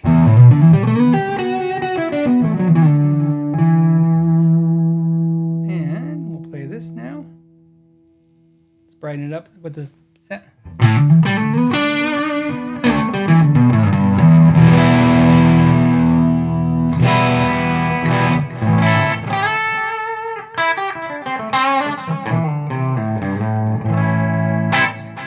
Okay, so switch back to this. So the idea has been always, what I've always noticed is that when you have a vintage PF style pickup, which I love, I always feel like I love it on the cleans, but when I'm hitting the overdrive, I feel like I don't get enough, out of the amp. But then when I go to a high wound, heavy wound pickup, a modern pickup, I get the amp to punch, but I get this top end sizzle that I don't like. And I've always fixed it with pedals. I've always fixed it with like a boost pedal or a compression pedal. I've always fixed it with pedals. And as you guys know, I made these pickups almost 6-7 years ago. But during COVID, as you might have saw in a lot of my videos, especially on Instagram and on Shorts, I started collecting about 400 or 500 sets of pickups from around the world and dissecting them, going through them. And not so much to reverse engineer anything, just to kind of figure out what I like. And what I kind of learned was a couple things that I thought was interesting. I learned that a lot of pickup builders adopt a philosophy, like anybody, like a chef, right, or a guitar builder. Like this guitar builder likes metal guitars, this guitar builder likes vintage guitars, this pickup builder likes vintage pickups, this pickup maker likes modern pickups. They dabble in all that stuff. And I thought, well, I don't have any lineage. I don't have any reasons to kind of go, either way. I just want my cleans to sound right and my dirties to sound right. And that's what I like. And so that's what I was focused on. And I like it. Now, what I didn't anticipate was two things that are really tough. Because I know this is a question I'm going to get. And we'll probably, and we do the official video, we'll talk about this too. Are we still going to make black stock pickups? We have no desire to make black stock pickups right now. The main reason is this. When I made the prototype pickup for Dimarzio for these pickups, I loved it. When Dimarzio sent me back their prototype version, I thought theirs was slightly better. I was like, oh, it's slightly better in my ears, but it was hit or miss. When the production run, the first test production run came from Dimarzio, those pickups were the best. And when I talked to them about this, what I learned was the people that have been winding those pickups from their factory is just the best. It's just, and so I actually like these production pickups more than my personal Handwell ones. Now, when I say I like them, I don't mean like I dislike one, I like one more. I like these a little bit more. The problem is this, I like them a little bit more and they cost a lot less. That's a tough thing for me to tell you, like, oh, should you, if somebody said, hey, Phil, but I really want you to wind me a set. Okay, it's going to cost you a lot more and I can't guarantee it's going to sound any better. In fact, I actually think these sound a little tighter, a little warmer. They just have everything that, they are a lot of the things I wasn't quite getting out of what I was doing. And that's because I think I had a great idea and I think I executed it well. And I think 52 years of pickup making and being probably the not only the first aftermarket pickup company in the world, but probably one of the most recorded between Seymour Duncan and Dimarzio. They're probably the most recorded pickups in the world, and but look, collectively they're probably on 1,000 hit songs minimum. They know a lot. So let's just say they might have think of it like this way. The way I like to think of it. Think of it like an artist goes in the studio and they're a talented artist, and with a great producer, the album's even better. That's what I think happened with this. I think I had a good idea. I think I executed well. And I think they, like a great producer, went, let's fix this. Let's make this better. I don't know what they did, but it's better. So that's where we're at. This is an interesting idea that I pitched to them because, like I said, I think, just like I told you with Josh Scott and Boss, I think this is a great idea, and I hope this really inspires a lot of companies. And I think Dimarzio is hoping that too. I think there should be more of this. A small pickup maker working with a big pickup maker, a small guitar builder working with a big guitar builder, a small pedal builder working with a big pedal builder. It makes total sense. Imagine if Novo, not making an import version of the guitar, but what if Novo could work with a large manufacturer and say, let's make a version of the Novo. And they've done stuff like that, other companies, but you get the idea. Let's make a version of it that's more obtainable, because that's, like I said, the price is it's 40% less. It's not quite half. My goal was to get half, but like I said, we couldn't get there. This is one of the most expensive pickups that Dimarzio makes, so you know. I can't give you some of the secret information. All I can tell you is that some of the components in my pickup cost 2 or 3 times more than some of the components they usually use because of the limitation that they have to go through. So really interesting. And if you have any questions, it's a good time to ask. They're available on the website if you're interested in them. Just to let you guys know. And what else? That's it. I have to tell you, this has been a amazing experience, and it's most stressful. I've been stressed because when we did the test run with the patrons, which went really well, we sold out in a couple of hours. I was really excited until we started worrying that we couldn't get enough components to make more. So I just, like I said, I don't want to say anything that makes anyone buys anything, especially if they think I don't want anybody to buy these thinking I'll get more from them on Reverb later because of this. I don't think there's going to be any problems, but I just got to be fair when say I am concerned that we won't be able to get certain parts in the volume we keep hoping we can. But also that's my belief. I don't think Dimarzio has that belief at all. I think they have no problem getting this done. So very cool. And then the last part, because it's probably worth talking about.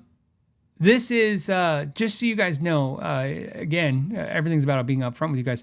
If you understand that I've sold thousands of sets of black stock pickups at $400 a set, you can do that math if you want. And I told you the margin's huge. And now the pickups are almost half the price and they're being built by another company. You can imagine, even if you got to understand, even if this is, just to give you a reference of numbers, this will give you reference of numbers. Even if this blows up and it's huge, we're not going to be able to sell as many pickups as I sold already. Not anytime soon.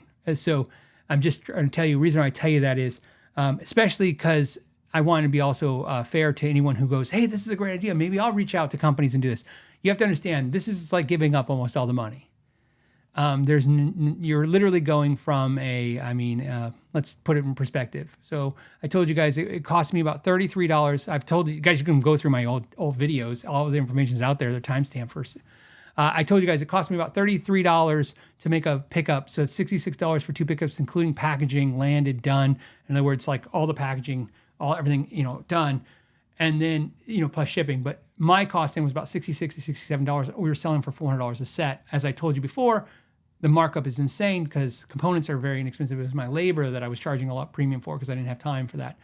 Now you can imagine you take half that out, and I'm not actually making the part or the pickups, and you can imagine the rate goes down.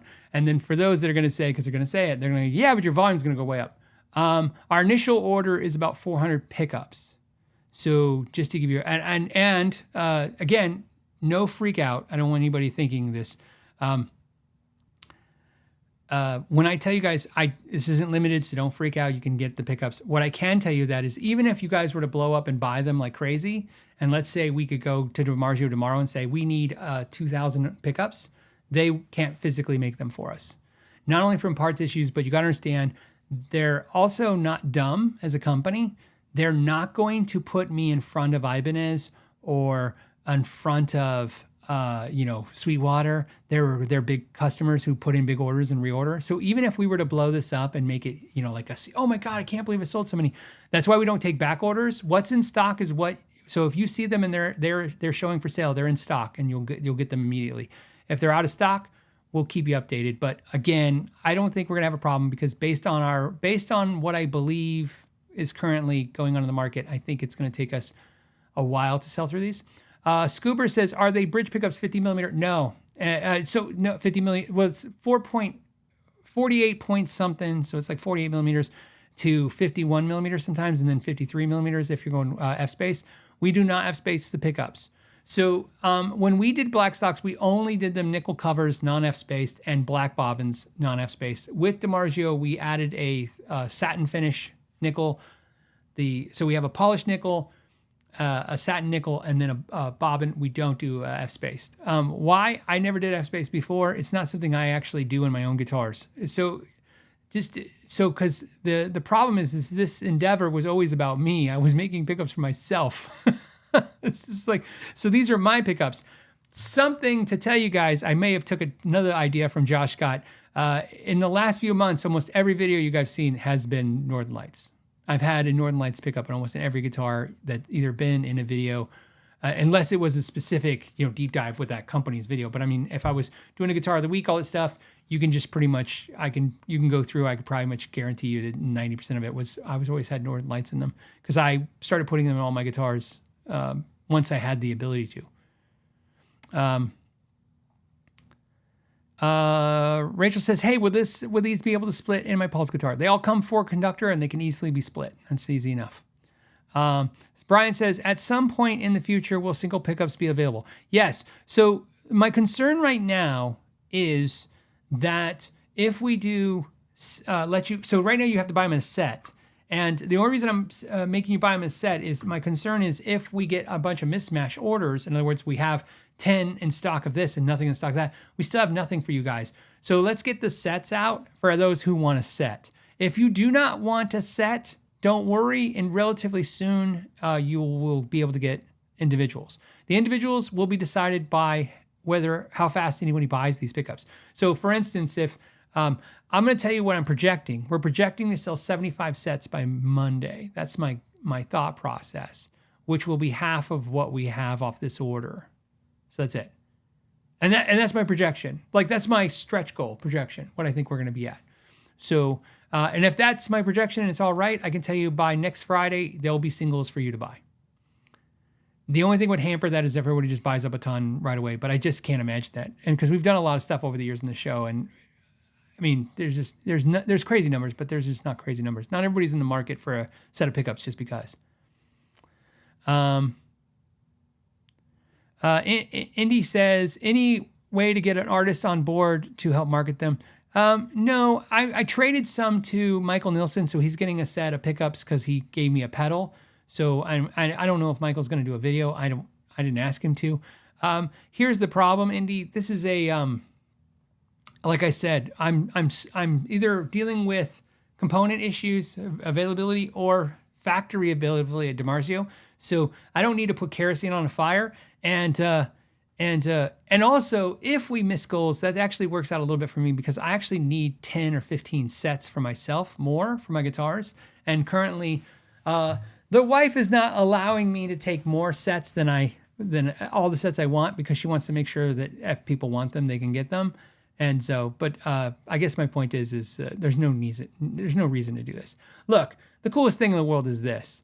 My friend said it best, and I got to give him credit for it. He said, so you're telling me in 52 years, Dimarzio decided they'll make your pickup they didn't make a pickup exactly like this. And I go, no, not exactly like this. And he goes, so you made a pickup that Dimarzio hasn't made in 52 years? And I go, yeah. I mean, they made everything else, but they haven't made this. And that's the accolade. That's pretty awesome. I'm pretty excited about that. Plus, dude, I get a pickup now. My pickup now says Dimarzio on it. That's like, I don't even know how to explain how cool that is. Like, that's made my year. Okay. Let's see. M says, I'm going to say M. M says, my first time catching you live. I've never modded a guitar or pickups one size fits all. Pretty much. If it can fit, most pickups are going to fit, no problem. I mean, there's exceptions, but for the most part, you're good. Let's see. And if I'm missing a question, Brian says, I bet the first 400 disappear. I don't know. Like I said, I don't know. My guess is look, if we come back next week and I go, we sold out, I'll be shocked. Legitimately shocked, because I would have bought more. I strategized, how many I have to buy. You got to understand the margin on these are not going to be crazy for me now. So you think about what that all costs. You can do, again, if anyone wants bored, you got a calculator, do the math. You're like, okay, trust me, you ain't doubling your money. so it's not like that. So even if it was double the money, which it's not, it's still a huge investment. So again, you want to minimize that a little bit. I mean, I'm okay with a few, 100 or 200 of these sitting in my closet for years. But my wife didn't seem so excited when I said that out loud. The Real Zombie said, okay, I may have missed this, but will dealers be able to buy directly from Dimarzio? Probably not, but who knows? Currently, Dimarzio, because like I said, let's just put this in perspective. I don't know what the deal is. I didn't ask Dimarzio personally what the deal is, so I'm not giving you inside information what I'm trying to tell you for their artist dealing and stuff. But technically, the way this would work is if this deal would work is this licensing deal where they would make the pickup just like an artist pickup, even though this is not an artist pickup. And so it'd probably I'd make $6 per pickup. That's probably what I would make. So you can imagine if we sold 100 pickups, I'd make $60. Wait, is that right? Yeah. Right? No, wait, what did I say? $600. I'd make $600 if I made $6. So if it's 100 pickups, I make $600, which is really good, but not like insane, right?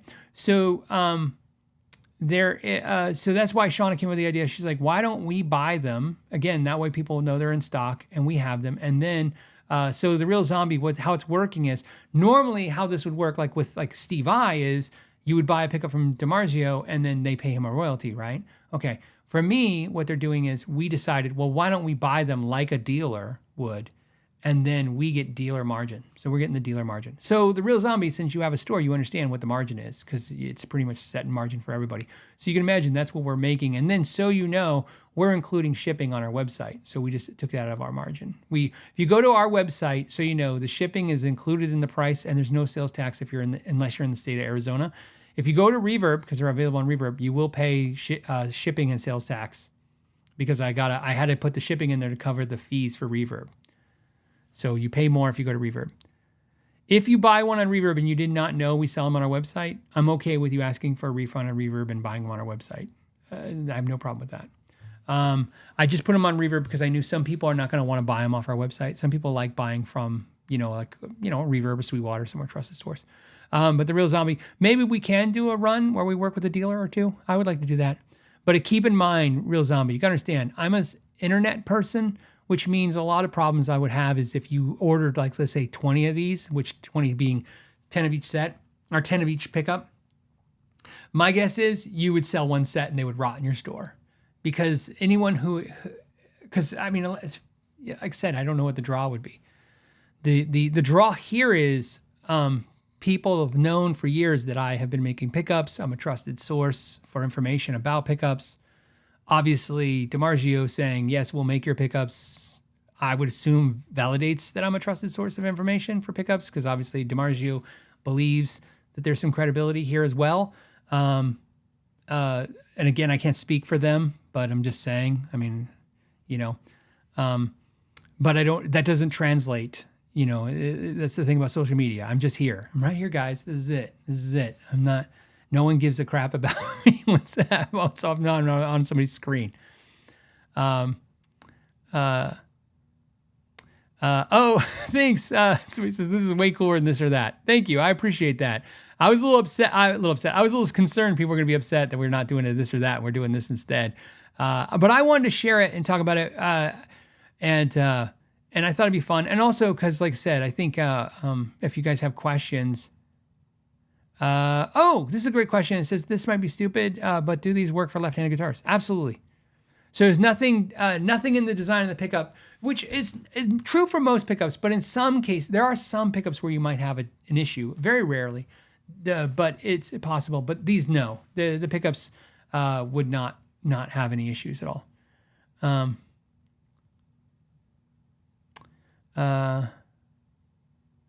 It says, Phil, I don't want to say bye now, but it sounds like if I miss out, it's going to be a while. A while meaning couple months.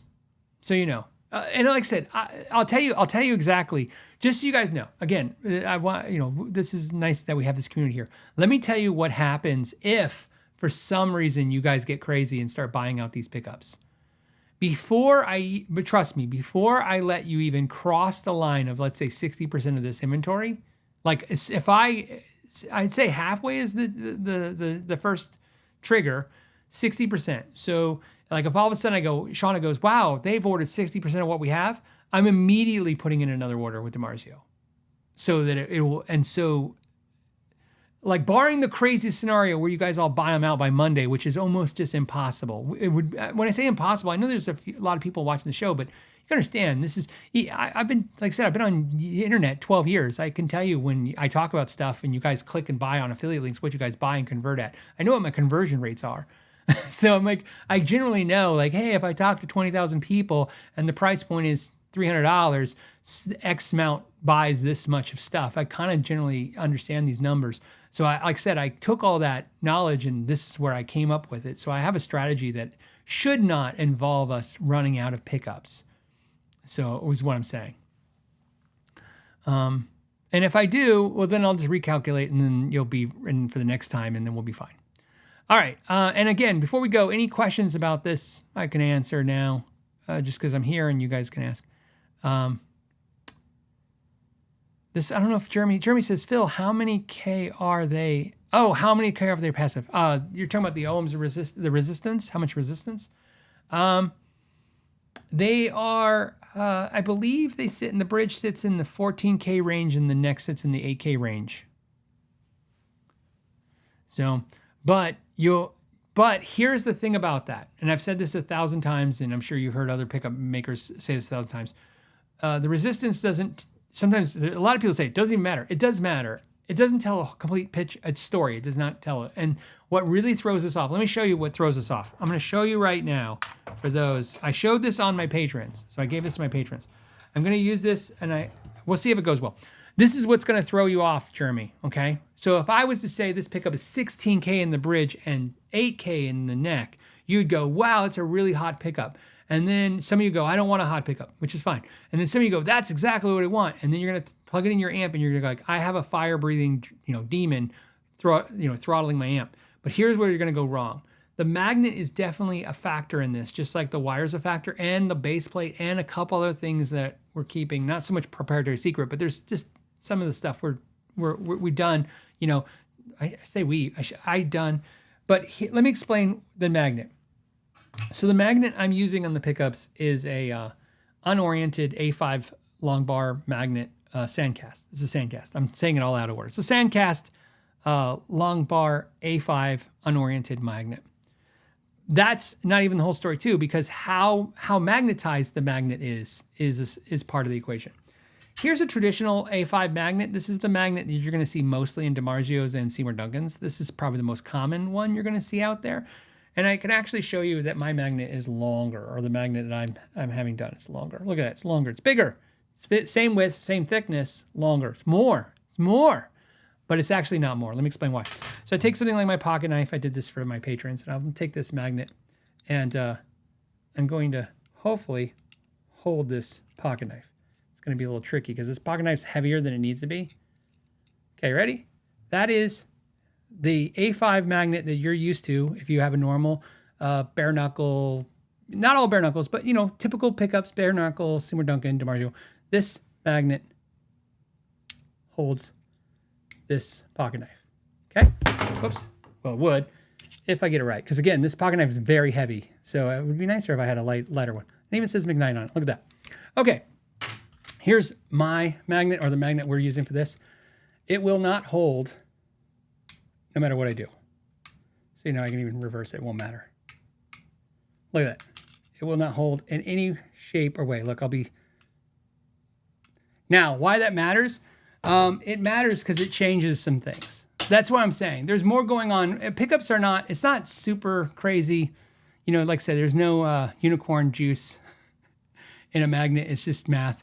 But that's where it's going to throw some of the way the pickup reacts. So you're going to notice the pickups sustain a lot. They don't sound weak, but they are not high output pickups. But if I was to throw a meter on them, you would think that's what you would expect, which is what I've said in many, many videos, typically a good guess. Like if somebody said a bridge pickup 16K and they go, that's not going to tell you everything. It's not, but generally speaking, all things being equal, like the same right magnet and the same things that traditionally are being used, yeah, we know what to expect. But I kind of threw some wrenches in what I did. And this was through tons of experimentation. Obviously, as you can know, the Somnium guitar, which I've had for years, and the Somnium guys, I lost the N on the Somnium. You can see where I got chipped off when I restrung it. So I got to fix that. This guitar is the guitar that we've been testing all the pickups. As you know, I can keep swapping pickups and doing stuff. And so this was, we have thousands of variations. Okay, I exaggerated. I'm sorry. I have dozens of variations and ideas that we did until I figured out this is what I liked the absolute most. So that's the way I did it. Okay, I'm going to take two more questions and we'll go. We'll call it a show. Okay, so if you're doing a question, put a question mark first.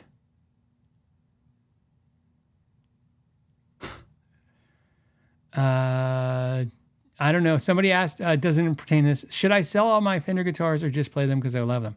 I never would say it's a dumb question, but that feels kind of like a dumb question. Play your guitars, man. What the hell's wrong with you? First of all, if you're implying because you want to boycott Fender, like I said, if you want to boycott Fender, the company, the corporation, well, then don't give the corporation any more of your money. Don't buy anything from them. But not playing their guitars. I heard people say, like, you're probably not a social media person. I don't know. I heard people like social media people and artists should not be playing guitars on stage because that supports Fender, even if they didn't buy it from the current version of Fender. I'm going to say that's stupid. I'm sorry.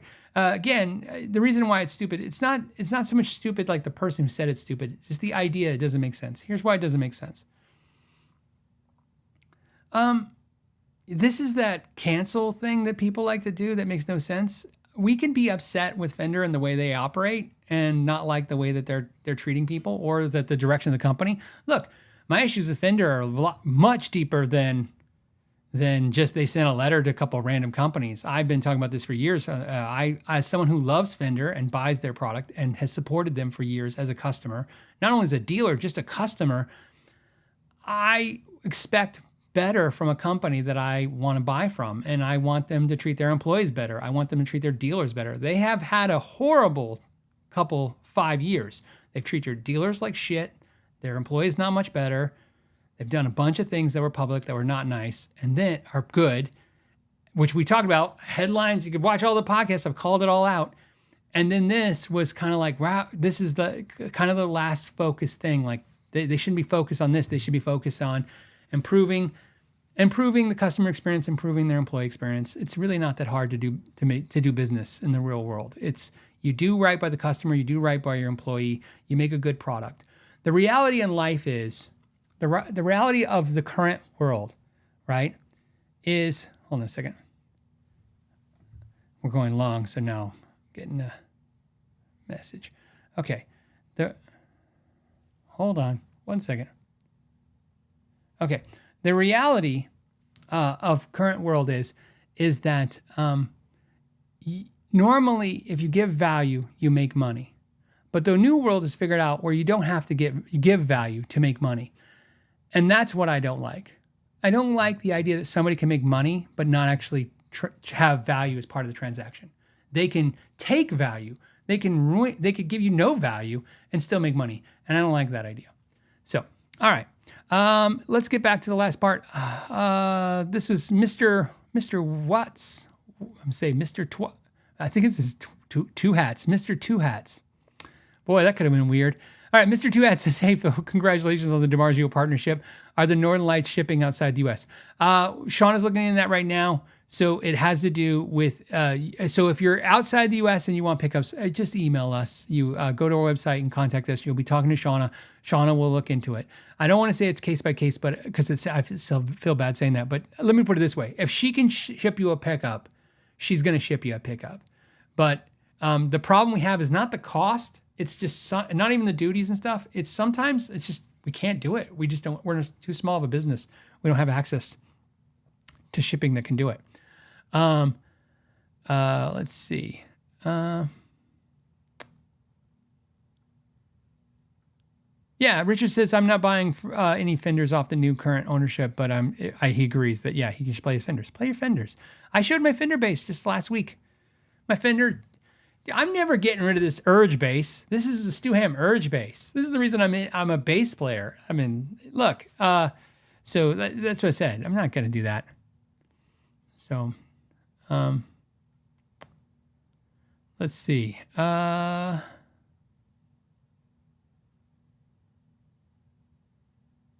Okay. I think we did it. I was trying to find one more. Viva, I'm going to say Viva Aztec TV says, Phil, what country are your magnet source for? I have no idea. The reason, let me tell you why I don't have any idea. So according to John at Throwback, he buys his pickups in the USA, and his pickups, his magnets, he buys his magnets made in the USA, and he sources them directly from the manufacturers. Okay. This is where it gets a little tricky. From the companies that make them. He uses, I think, 3 different companies. And if you guys don't know the Throwback Pickup guys, you should check out their podcast. It's amazing. It's great source information. Great pickups, very expensive, but the information is free. So you can go and learn from them for free. And then maybe one day, maybe that makes you want to buy from them. I don't know. But I will tell you that his magnets, he sells his magnets for $90 or $98 a piece is what they sell their magnets for because they're so expensive because they're made here in the USA. When I ask manufacturers like Dimarzio where they might buy their magnets, they actually, I think they said it the best way, which is, well, we buy magnets from different places. Some magnets are actually made in the USA and some magnets are not because it depends on the pickup, right? Like some magnets they physically can't get. Now, why my pickups are a problem is I buy my magnets from a source, a company, and when I ask them, they said they don't even know. Now, I know what you're thinking. Well, then why don't you get them from a different source? We tried. They have the best magnet.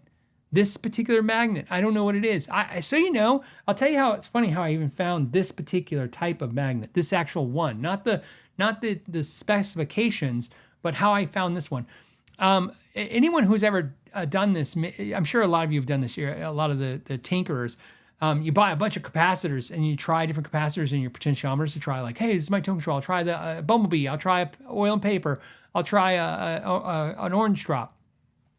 I did the same thing with magnets. I bought all these pickups, and then what I kind of learned was, yeah, wire makes a difference. Wind counts make a difference. Scatter wound, machine wound, hand wound makes a difference. The butyrate bobbins, all things make some kind of difference. Base plates actually make some kind of difference.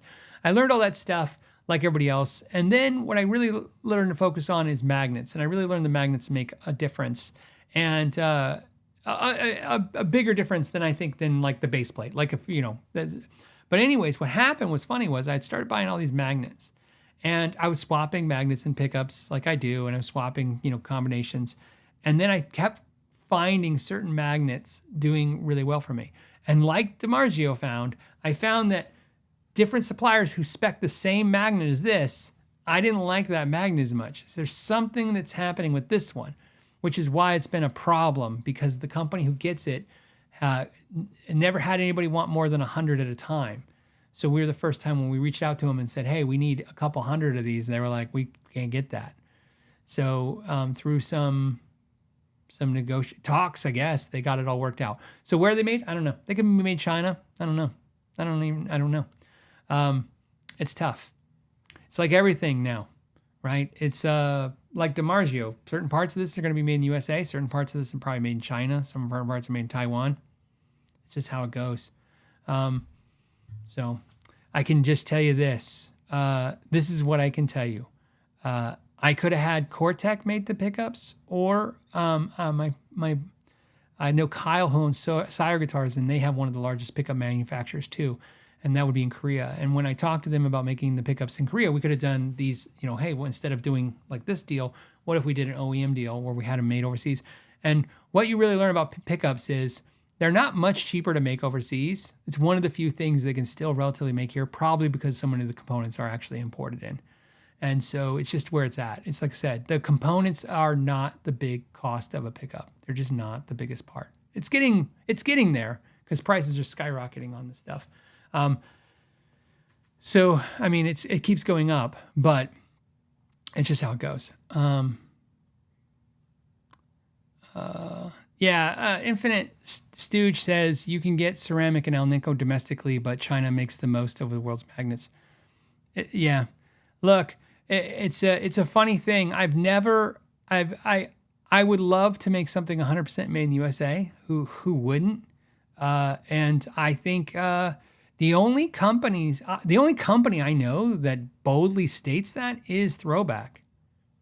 When I talk, look, even PRS says they make most of their stuff in the USA, their pickups. But when I drill down, they kind of eventually turned into everybody else. Like, well, not this thing. Well, this thing, yes, but not that thing. So Throwback's the only one saying they're making 100% USA, and if you don't know, you should probably go to Throwback's website and you'll see what that translates to in cost. And a lot of people say that they're saying that's too expensive, but I don't know.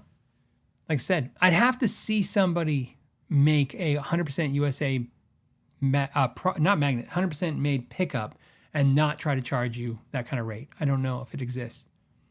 What I can tell you is, as a small pickup builder, I've never had access to a lot of the actual suppliers.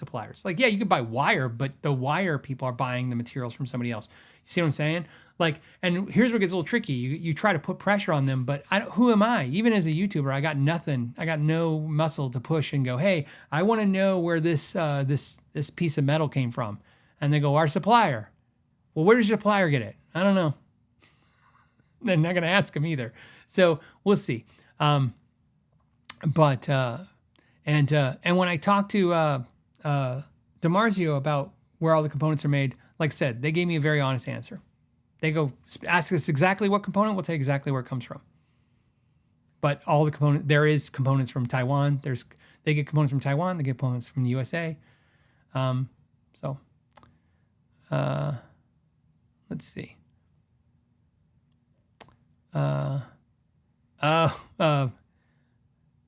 Blasphemous Damn It says, I want to pick up one of those No You Go shirts. Yeah, Shauna made this one custom for me. I asked her for a non-black one. She made this for me a while back. So, okay. Anything else? Any other questions about this? About anything? We can probably end it up now. All right. That was a good discussion. I hope it was fun. You know what's nice is the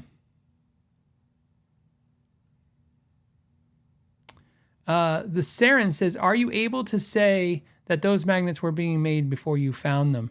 When I actually started this particular one that I was getting, when I started getting it, the first time I ordered one, I ordered like 2 or 4, I can't remember. It's years ago. And I remember I was experimenting. I decided that's one of the magnets. Again, the magnet is not the whole of this. It's not the whole thing of this. It's just one element to what I was doing. And when I liked it, I remember this. I tried to order 6 and they didn't have 6. I was like, oh, I want 6. And they go, we don't have it. I go, what do you have? And they go, we have 3 more. I'm like, oh, I'll take 3. And then I go, are you going to get more? And they go, I don't know. So, and then what happened was I put in, this is like, remember, you got to understand, all this happened during the COVID time. So I'd be like, if I put in an order for 50, will you get them and make them? And they're like, sure, we'll do it. I'm like, okay, cool. And then they got me like 20. And I was like, oh, this isn't going to work. So I kept going and going. But at the level I was selling pickups, which was pretty consistent, but not like, I didn't sell like 100 at a time. I would sell, a good weekend for us would be like 10 or 20 that weekend. So we always had enough. We just keep going, but it was consistent. So yeah, again, and like I said, my guess is eventually the magnet will get sourced somewhere else and we'll be fine. So again, because it's not magic. It's just, you need the supplier who's making the right thing. Again, it's the materials and then how it's done. So I want to point out again, like everybody, this is not magic. This is not like, man, these pickups these will solve all your problems. I'm just telling you, this is like, I want you to think of like spaghetti sauce. I think this is the best combination of ingredients for me. And if you're interested in checking them out, you can check them out. And if you like them, great. And if you don't, well, then, you got to try something new, I guess, right? And hopefully I do what I always do, which is try to build enough value to where, you're not stuck with them. I would imagine they would do well. This is why we strategically do everything so that they'll hopefully do well. But we'll see, like I said. And you feel free to ask all the questions. But yeah, no unicorn magic. Remember, it's just how they're made. And I do prefer them for the most part to almost all my other pickups. But there's some other pickups I like better for other things. There are things I like. So, all right. Okay. Last great question. Who sells magic pickups? I think, who sells magic pickups? I know it's not a real question, but I'm trying to think of a funny joke. I don't know. I thought I had a funny, so I don't. All right. On that note, I'm gonna let you guys go. Hopefully, we'll have the Taylor Factory video out for you guys next week, plus 2 deep dives, which will be great. We'll probably put out a standalone video of this, doing a demo of the pickups and stuff, so you guys can see that as well. Mostly to make the announcement as an official announcement, which will be great. And on that note, I want to thank you guys for hanging out every Friday, as you guys do. And and a reminder that if you're on the coffee tier of the patrons, the coffee hang is tomorrow morning. So you guys check that for sure. If you guys want to sign up to join us tomorrow, we do it tomorrow. It's a Zoom call. You get to hang out. You don't hang out. You don't have to actually be here physically, but you can if you want. You can talk to me without your video, or you can don't talk. You can do whatever you want. You just hang out. So we just hang out. So we'll see you guys tomorrow. All right. On that note, thank you for your time. Till the next time. Know your gear. The Know Your Gear podcast.